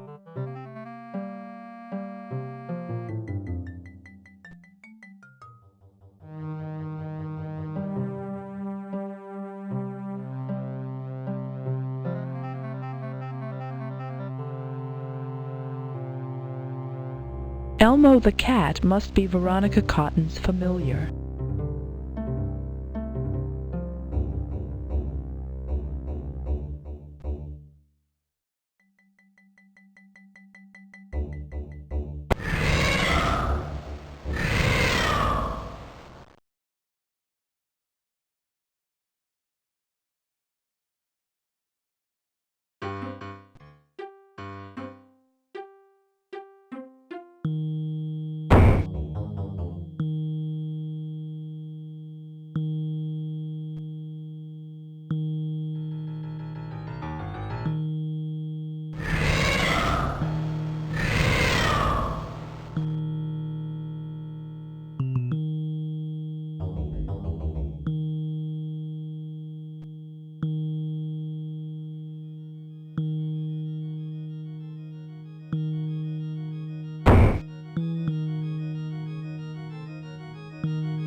It looks like the cat is heading towards the cemetery.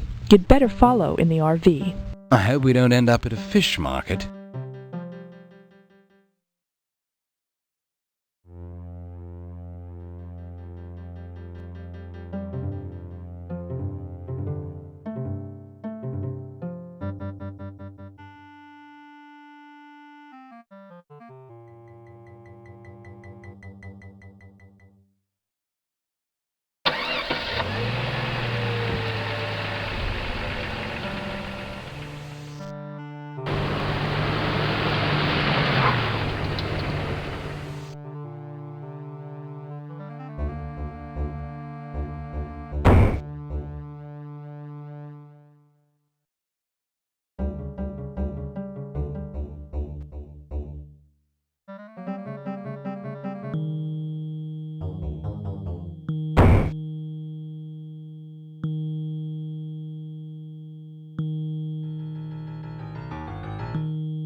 This tombstone has been defaced by an inverted pentagram, which has been painted on it in blood. The inscription says that Spike Clemens is buried here.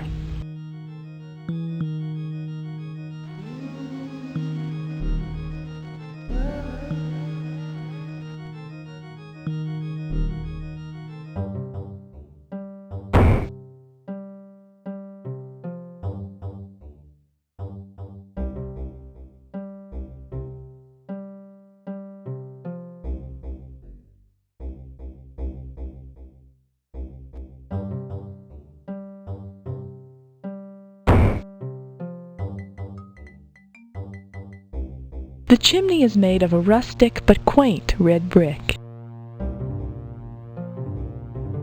A friendly warm light glows within the house.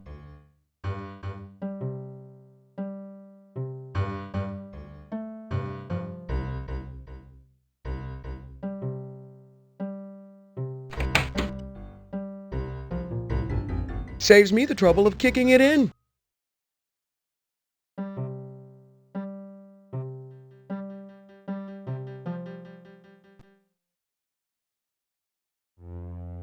I was expecting you. You couldn't leave well enough alone, could you? I haven't done anything to you, yet you feel compelled to come here and disturb me. I think you might live to regret.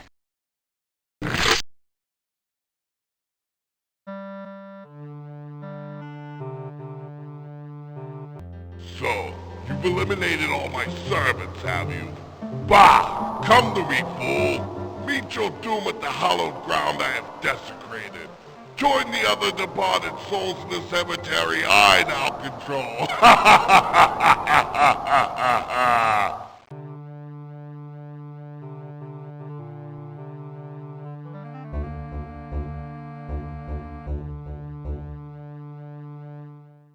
The desk is cluttered with all manner of beakers, glassware, and strange-looking instruments. None of these are valuable.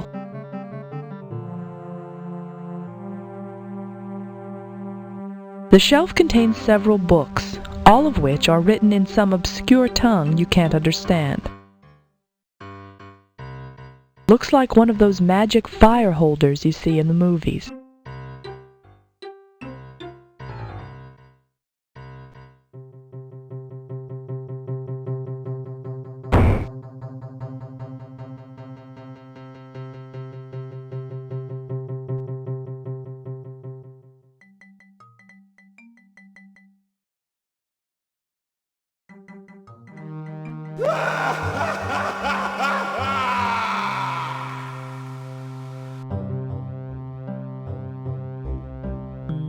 Back, mortals!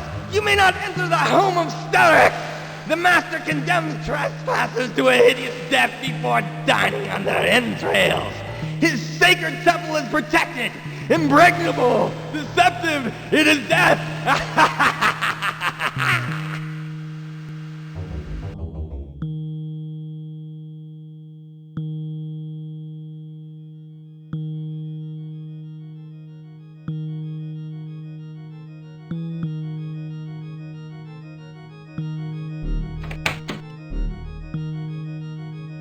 picture of the defaced tombstone is now in your inventory.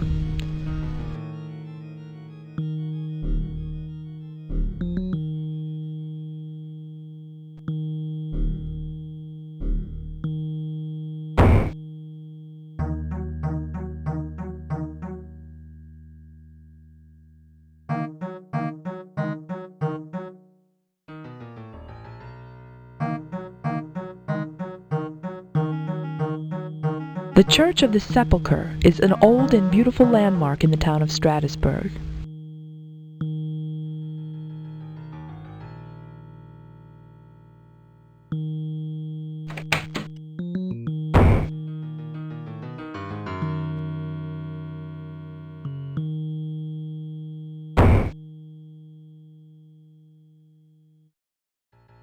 I'm told that you're an expert in demonology. Might I speak with you about it for a moment? Yes, but there aren't any demons around here.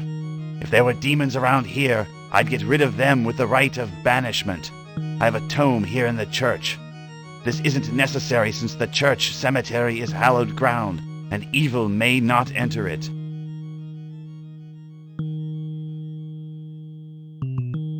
Father, you do have a demon on the premises. That's impossible.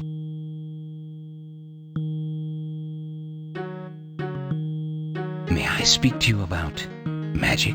Why, yes. As a matter of fact, one of our parish members had quite an extensive collection of books on the occult and mysticism. I believe these books were donated to the town library when he died. Yes, you might try there.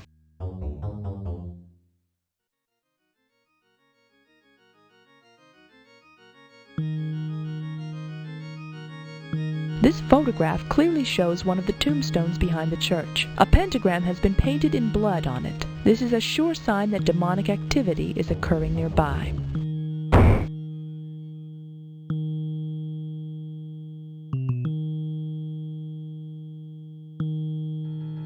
So, it is true.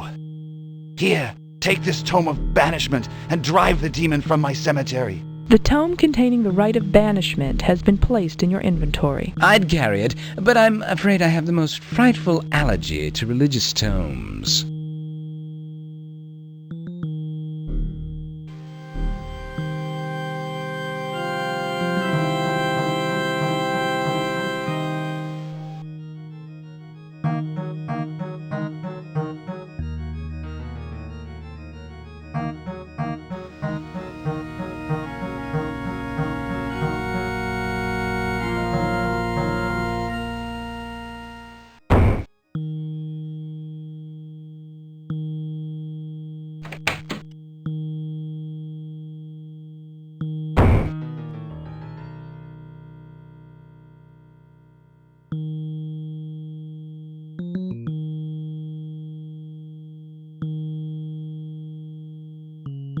The tidy little cabinets are where Father Dominic keeps his food.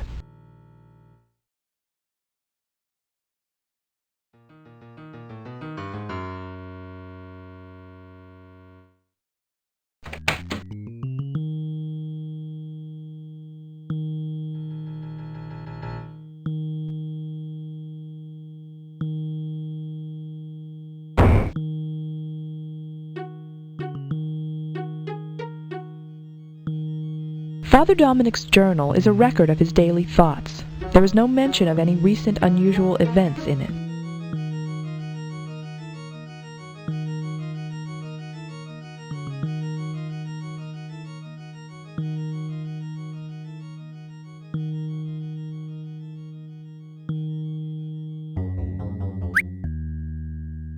As unethical as it seems, the crucifix you have stolen from Father Dominic's bedroom wall has been placed in your inventory.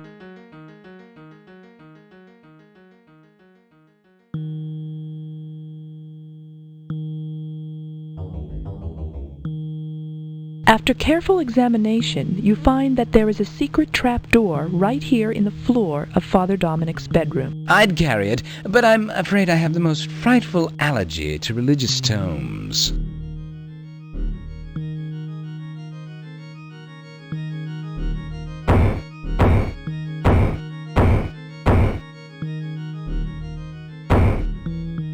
Strangely, there is a small secret door hidden in the texture of the carpeting.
Back, mortals! You may not enter the home of Stalker!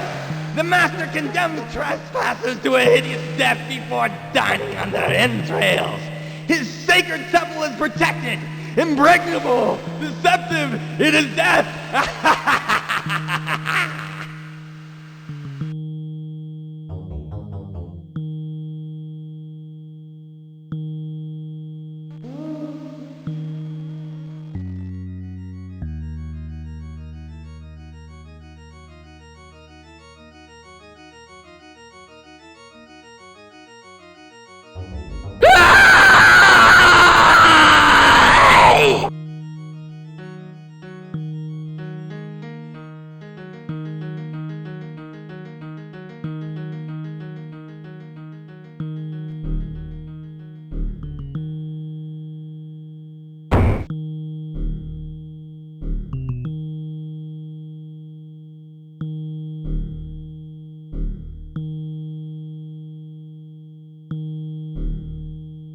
The large granite face of the tomb gives you a momentary shudder as you look at it. The entrance to this structure is sealed tight.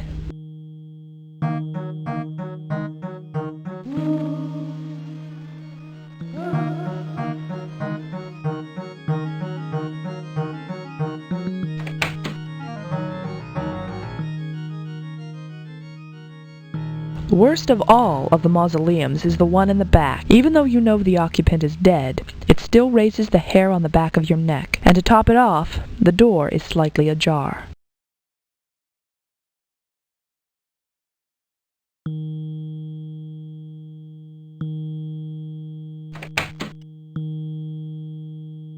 The large granite face of the tomb gives you a momentary shudder as you look at it. The entrance to this structure is sealed tight.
vandalizing libraries is not what I joined Bureau 13 for.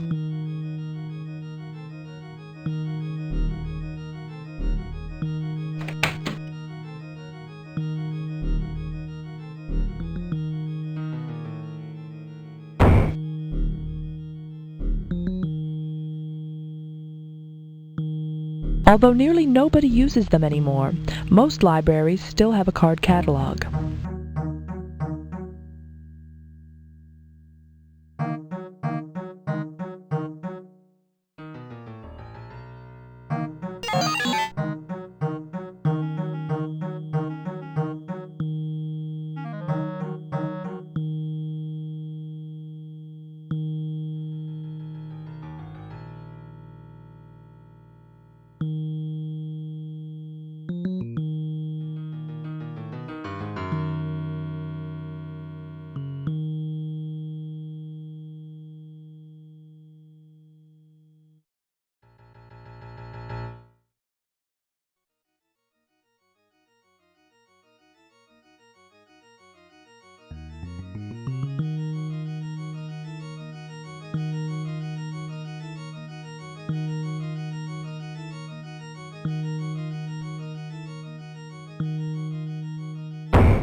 This shelf contains books in the C100 to C800 series.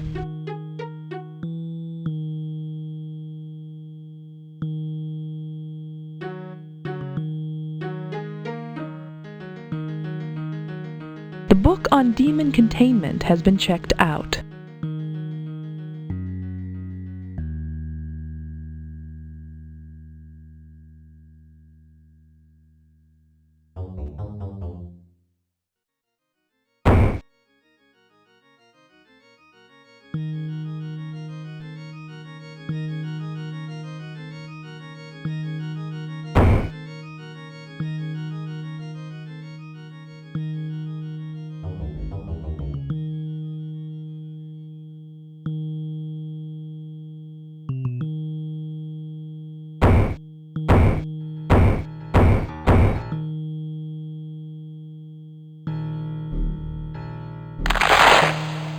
Don't worry, I'll return them when I'm through. Never mind.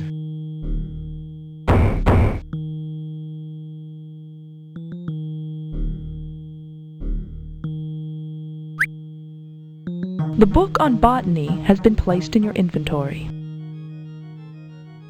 This book specializes in a study of trees. Pictures of every tree native to North America are contained within it. Inside the front cover, you find a note from a Strasbourg High School teacher to the librarian. The note has been placed in your inventory. This note is from Ms. Warner, a teacher at Strasbourg High School. It instructs the librarian to set aside several books that will be handed out to students for their term papers on obscure religious practices. The entire class has been taking out such books all month, but these few extra are still needed.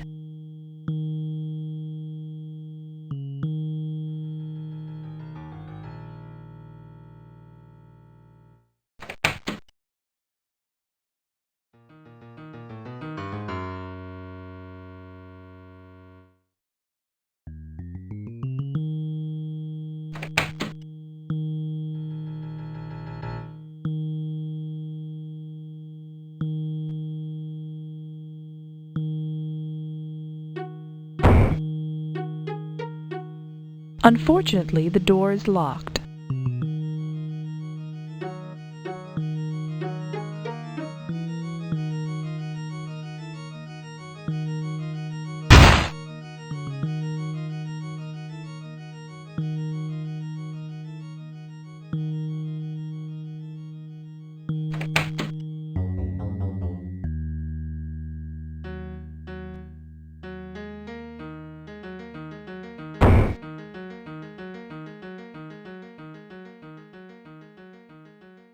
The sign on the door says this is Mrs. Fillmore's room.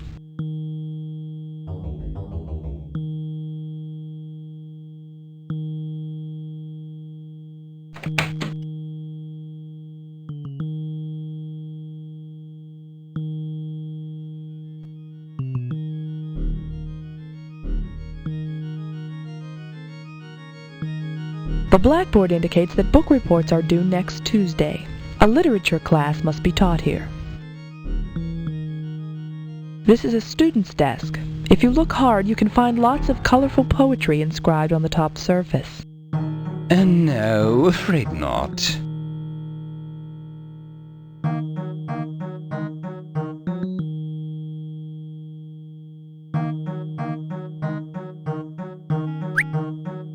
Ms. Warner's assignment list has been placed in your inventory. Sorry, I must be in error.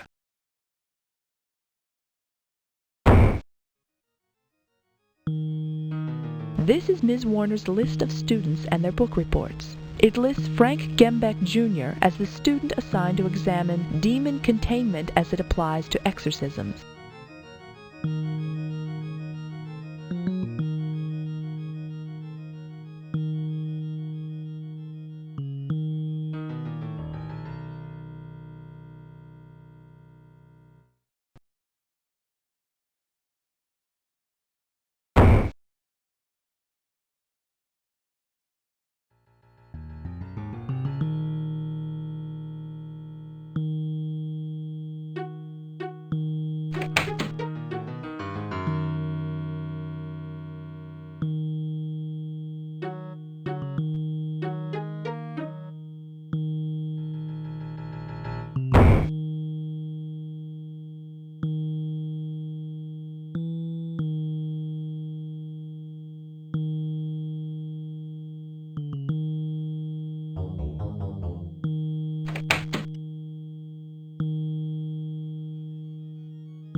The front door has a small plaque on it which reads, "Welcome to the Gembecks."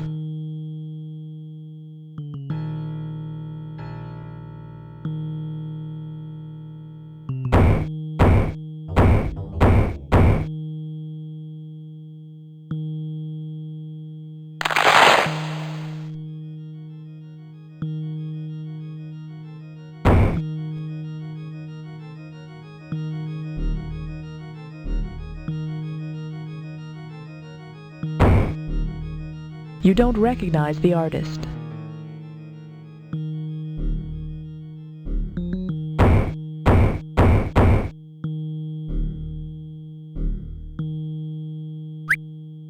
The book has been placed in your inventory.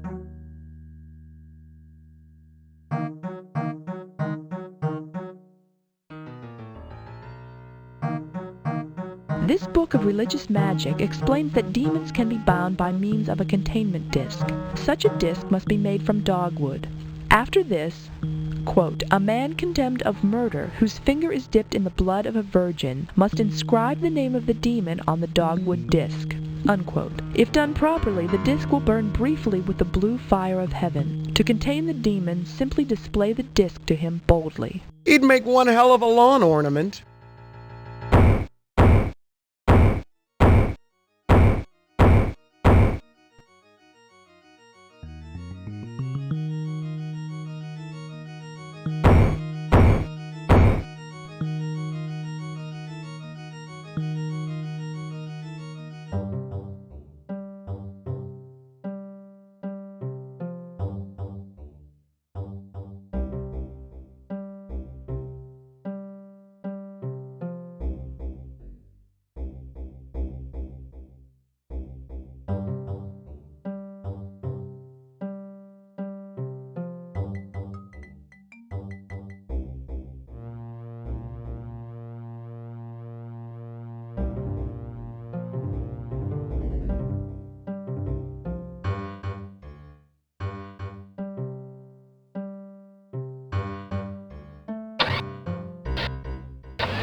The inscription says that Spike Clemens is buried here.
After having perused the book on botany you obtained from the library, you are able to recognize this as a dogwood tree.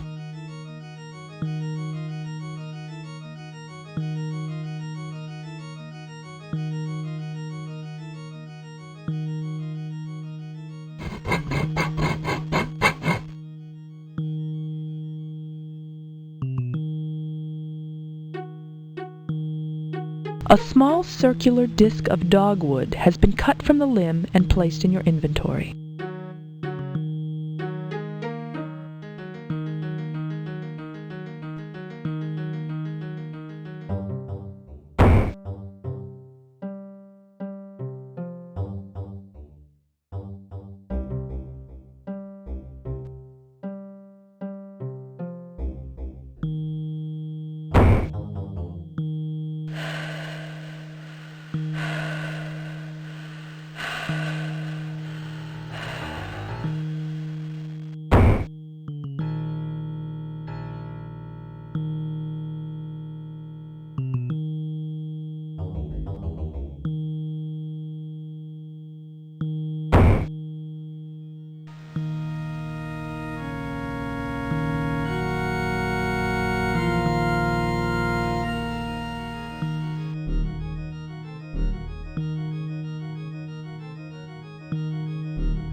The finger bone of the convicted murderer Spike Clemens has been dipped in the blood of Father Dominic, a virgin.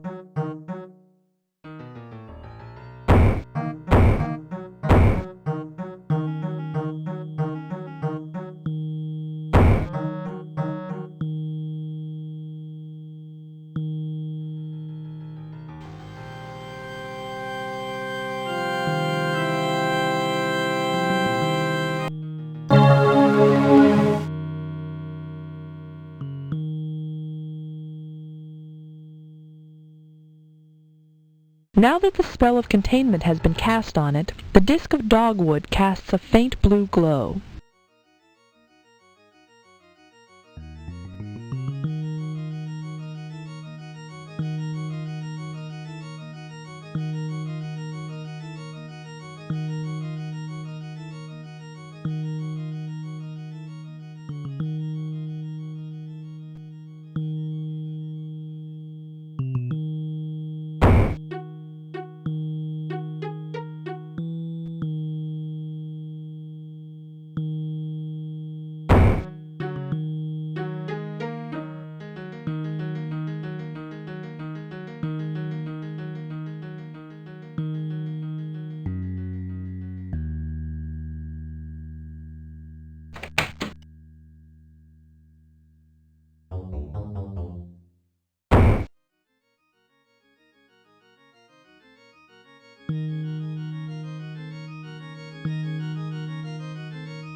coffin has been broken into, the body removed.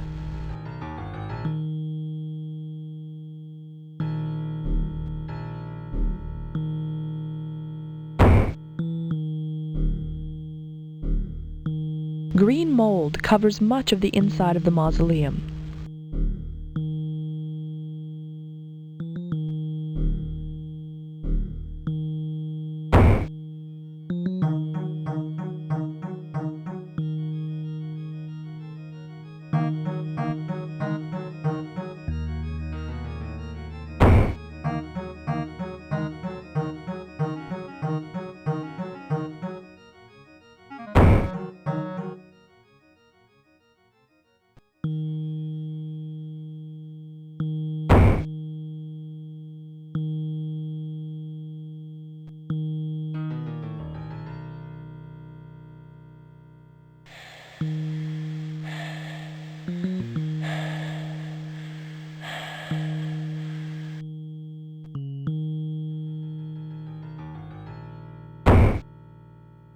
I find that being around coffins always makes me sleepy.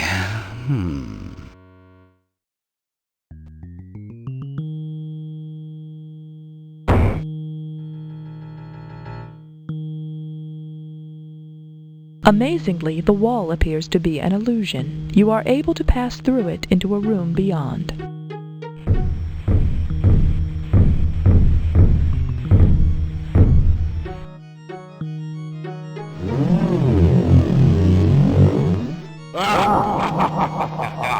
Stupid fool! You think you've won? You've won nothing! I am merely the creator of this nightmare. Though you may banish me back to my home, still the nightmare continues. The living machine continues to grow and gain strength. It was my magic that breathed life into its lifeless circuitry, and it was my awesome power that granted the program true intelligence and evil intent. And it was my genius that procured the weak-minded mortal fool Ted Simpson as the machine's guardian. He bargained his eternal soul for power, and now that power threatens to engulf him. Send him to me, fool! Grant him an early death that his soul may be mine. Here, take this. It will help you to find him. It will help you to send him to me.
The sign indicates that entrance into the corridor beyond is level 6. This requires a special level 6 magnetic scan card.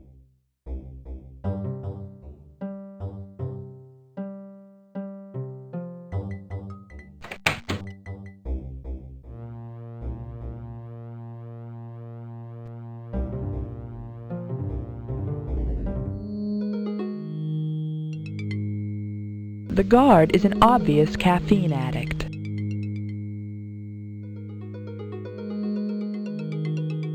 Oddly, the door is locked from this side. That would indicate that someone on the other side is being held captive within the facility. A small sign beside the door indicates that a level 7 badge is required to open the door.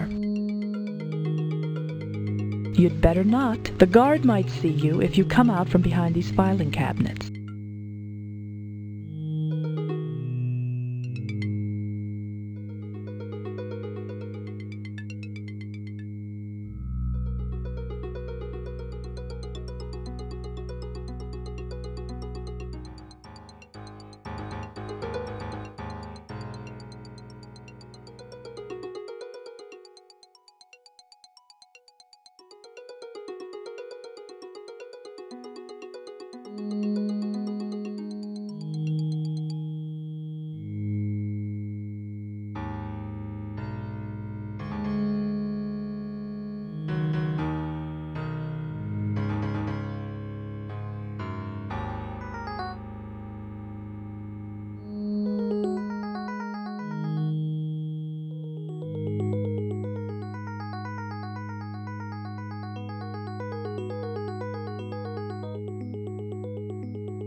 Sleeping on duty can get you in a lot of trouble.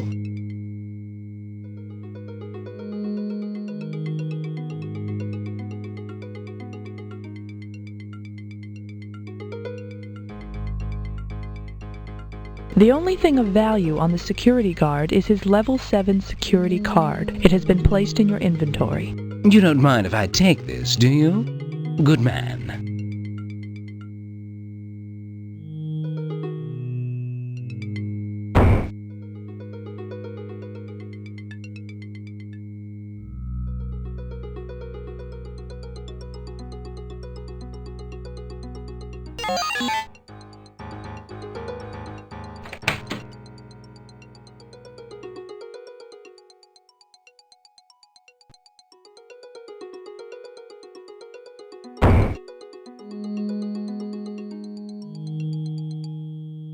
This is a fish tank. Unfortunately, since the members of the art staff forgot to draw water in it, there are no fish. Jessica Mitchell is a computer programmer for advanced instrumentation. Presently, she appears to be drugged unconscious. This system is apparently connected to some kind of modem. It looks like the programmer was trying to communicate with a network outside of the AI facility. The message on the screen indicates that the call was terminated by AI's computer sentry program.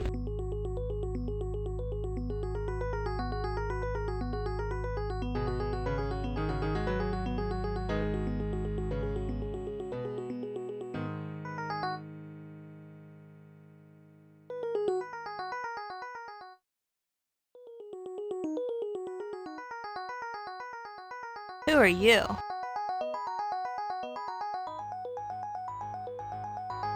Who are you? The question is, girl, who are you? My name's Jessica Mitchell. I work here in AI's computer research lab. Wait, what day is this? Thursday the 12th. Why do you ask? Oh no! The virus program. At its propagation rate, it's probably wormed its way into every system along the western seaboard. It's got to be stopped. Slow down, girl. What's this about a virus program? I told you. I'm a programmer here at AI. We were experimenting with a virus program. You know, something we could use to infiltrate the enemy's computer systems during a military conflict. Mr. Simpson came down here a few weeks ago to check up on me. Boy, he gives me the creeps. Anyway, there was this weird guy with him. They asked to see my work. The stranger, he said his name was Mr. Stelly. He did something to my code. He changed it somehow. It's gotten smarter.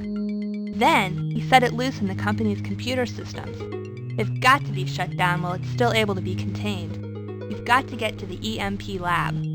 The cipher code number is 647-592301. There's a device in there that can create a magnetic pulse that's strong enough to scramble the circuitry of any computer.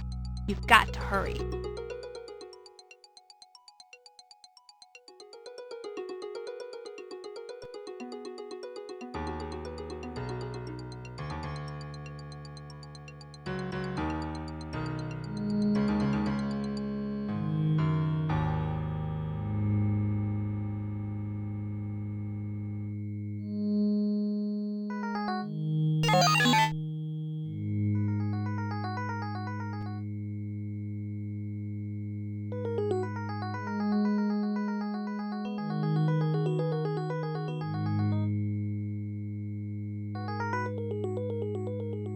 The label on this device reads Caution, EMP device.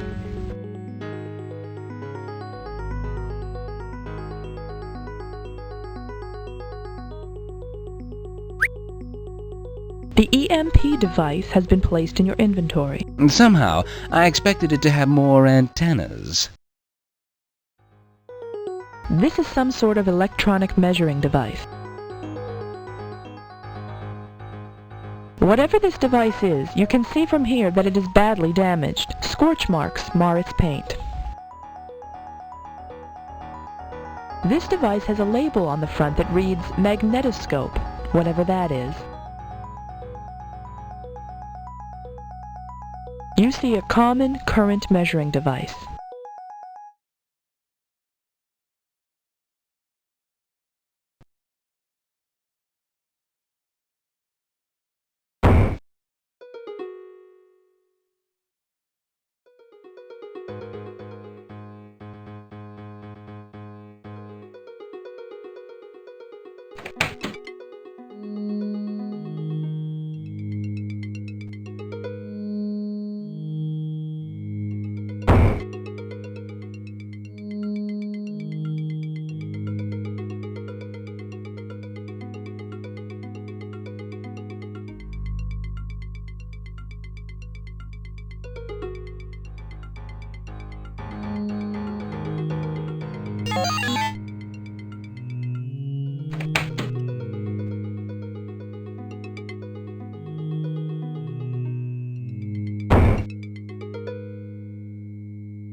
The painting is a signed original by the famous artist Howell. Ted's desk here at the AI weapons manufacturing plant is even nicer than his desk at the AI corporate headquarters building. The bookcase is set back into the wall. It is filled with heavy leather-bound books. Scanning through them, you find many of the classics, some volumes on business management, a few on tax law, and a few on demonology. This curious object is a life-size statue of some sort of half-man, half-goat creature. This statue is the likeness of a Renaissance woman. You don't recognize it. The beautiful likeness of Shakespeare, hewn from fine marble, sits on Ted Simpson's desk.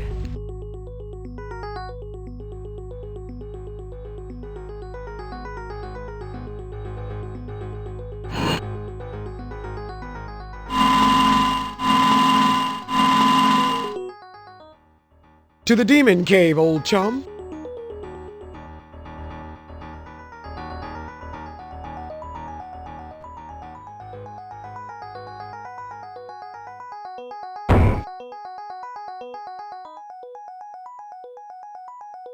The sign indicates that a voice identification must be made before further progress is allowed.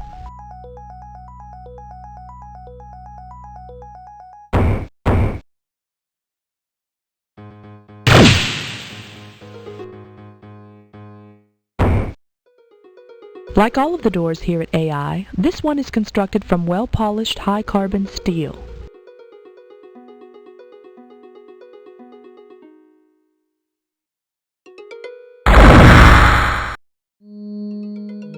Warning, EMP pulse generated near mainframe. Security defense systems down. Computer locks disabled.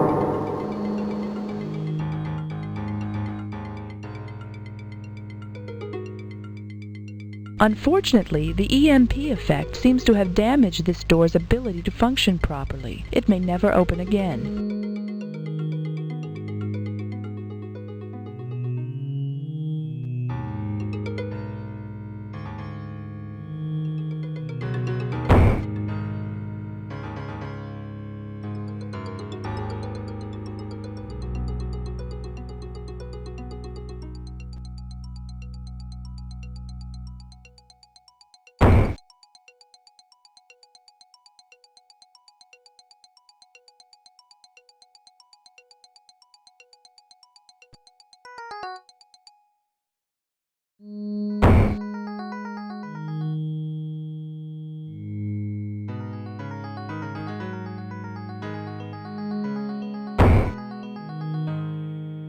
This is a device which emits an incredibly strong electromagnetic pulse.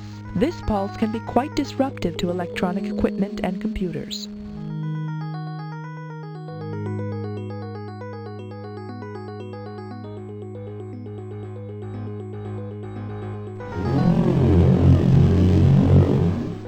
The EMP device has been fully recharged.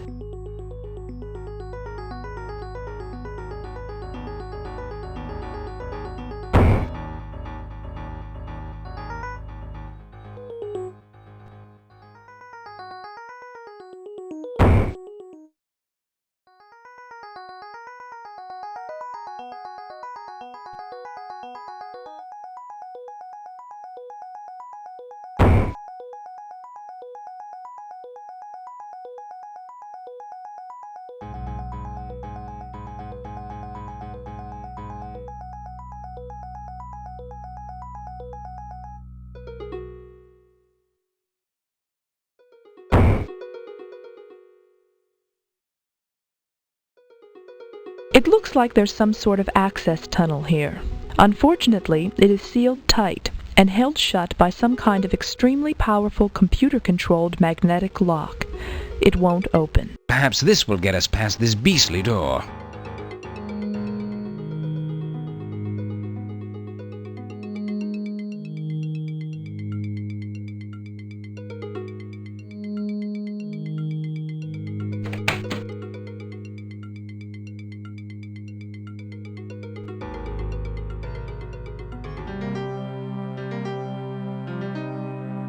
Looks like someone beat me to it.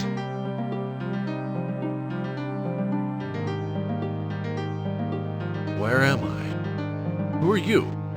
And that thing, is it still here? And Stellarex, what about him? Get a grip on yourself, man. The demon has been dispensed with. He really wasn't all that powerful. But we're not finished yet. We've got to stop this program you've set loose. How do we do it? No, I can't. I've seen it. Don't you understand? It's alive now. It can hurt us.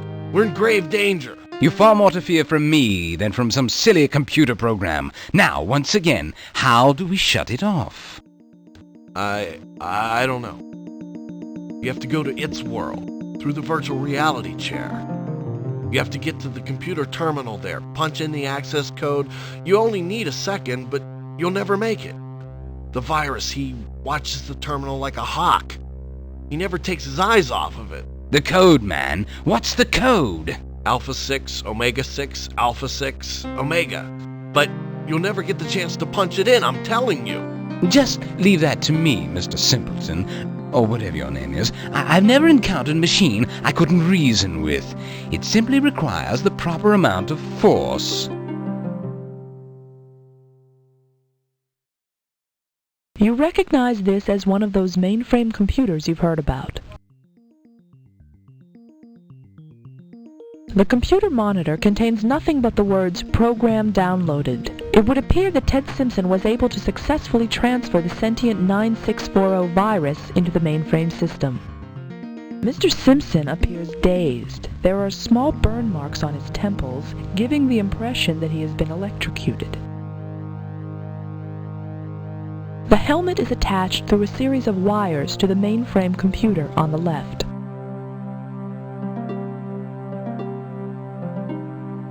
This may very well be the stupidest thing I've ever done in just over 200 years.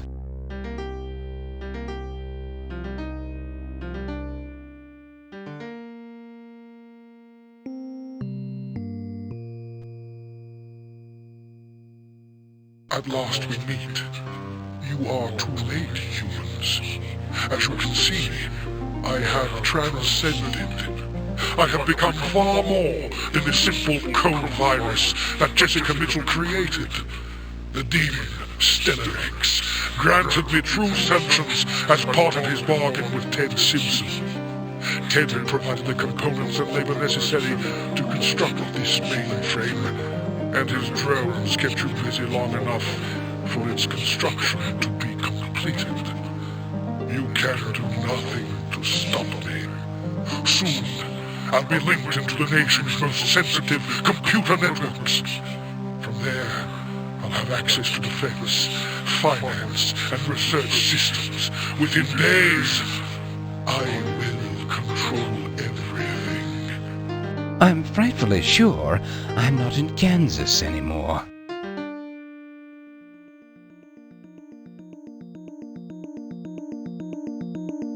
This seemingly mechanical creation is the physical manifestation of the virus program here in virtual reality.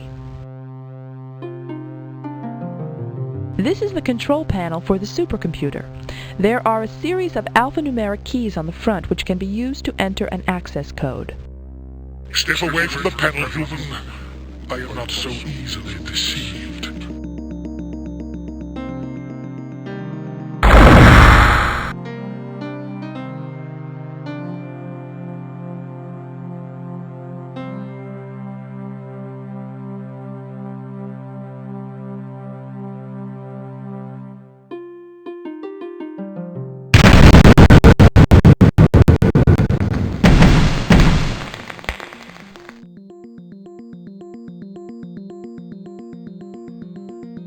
The retroactive adventure of a lifetime.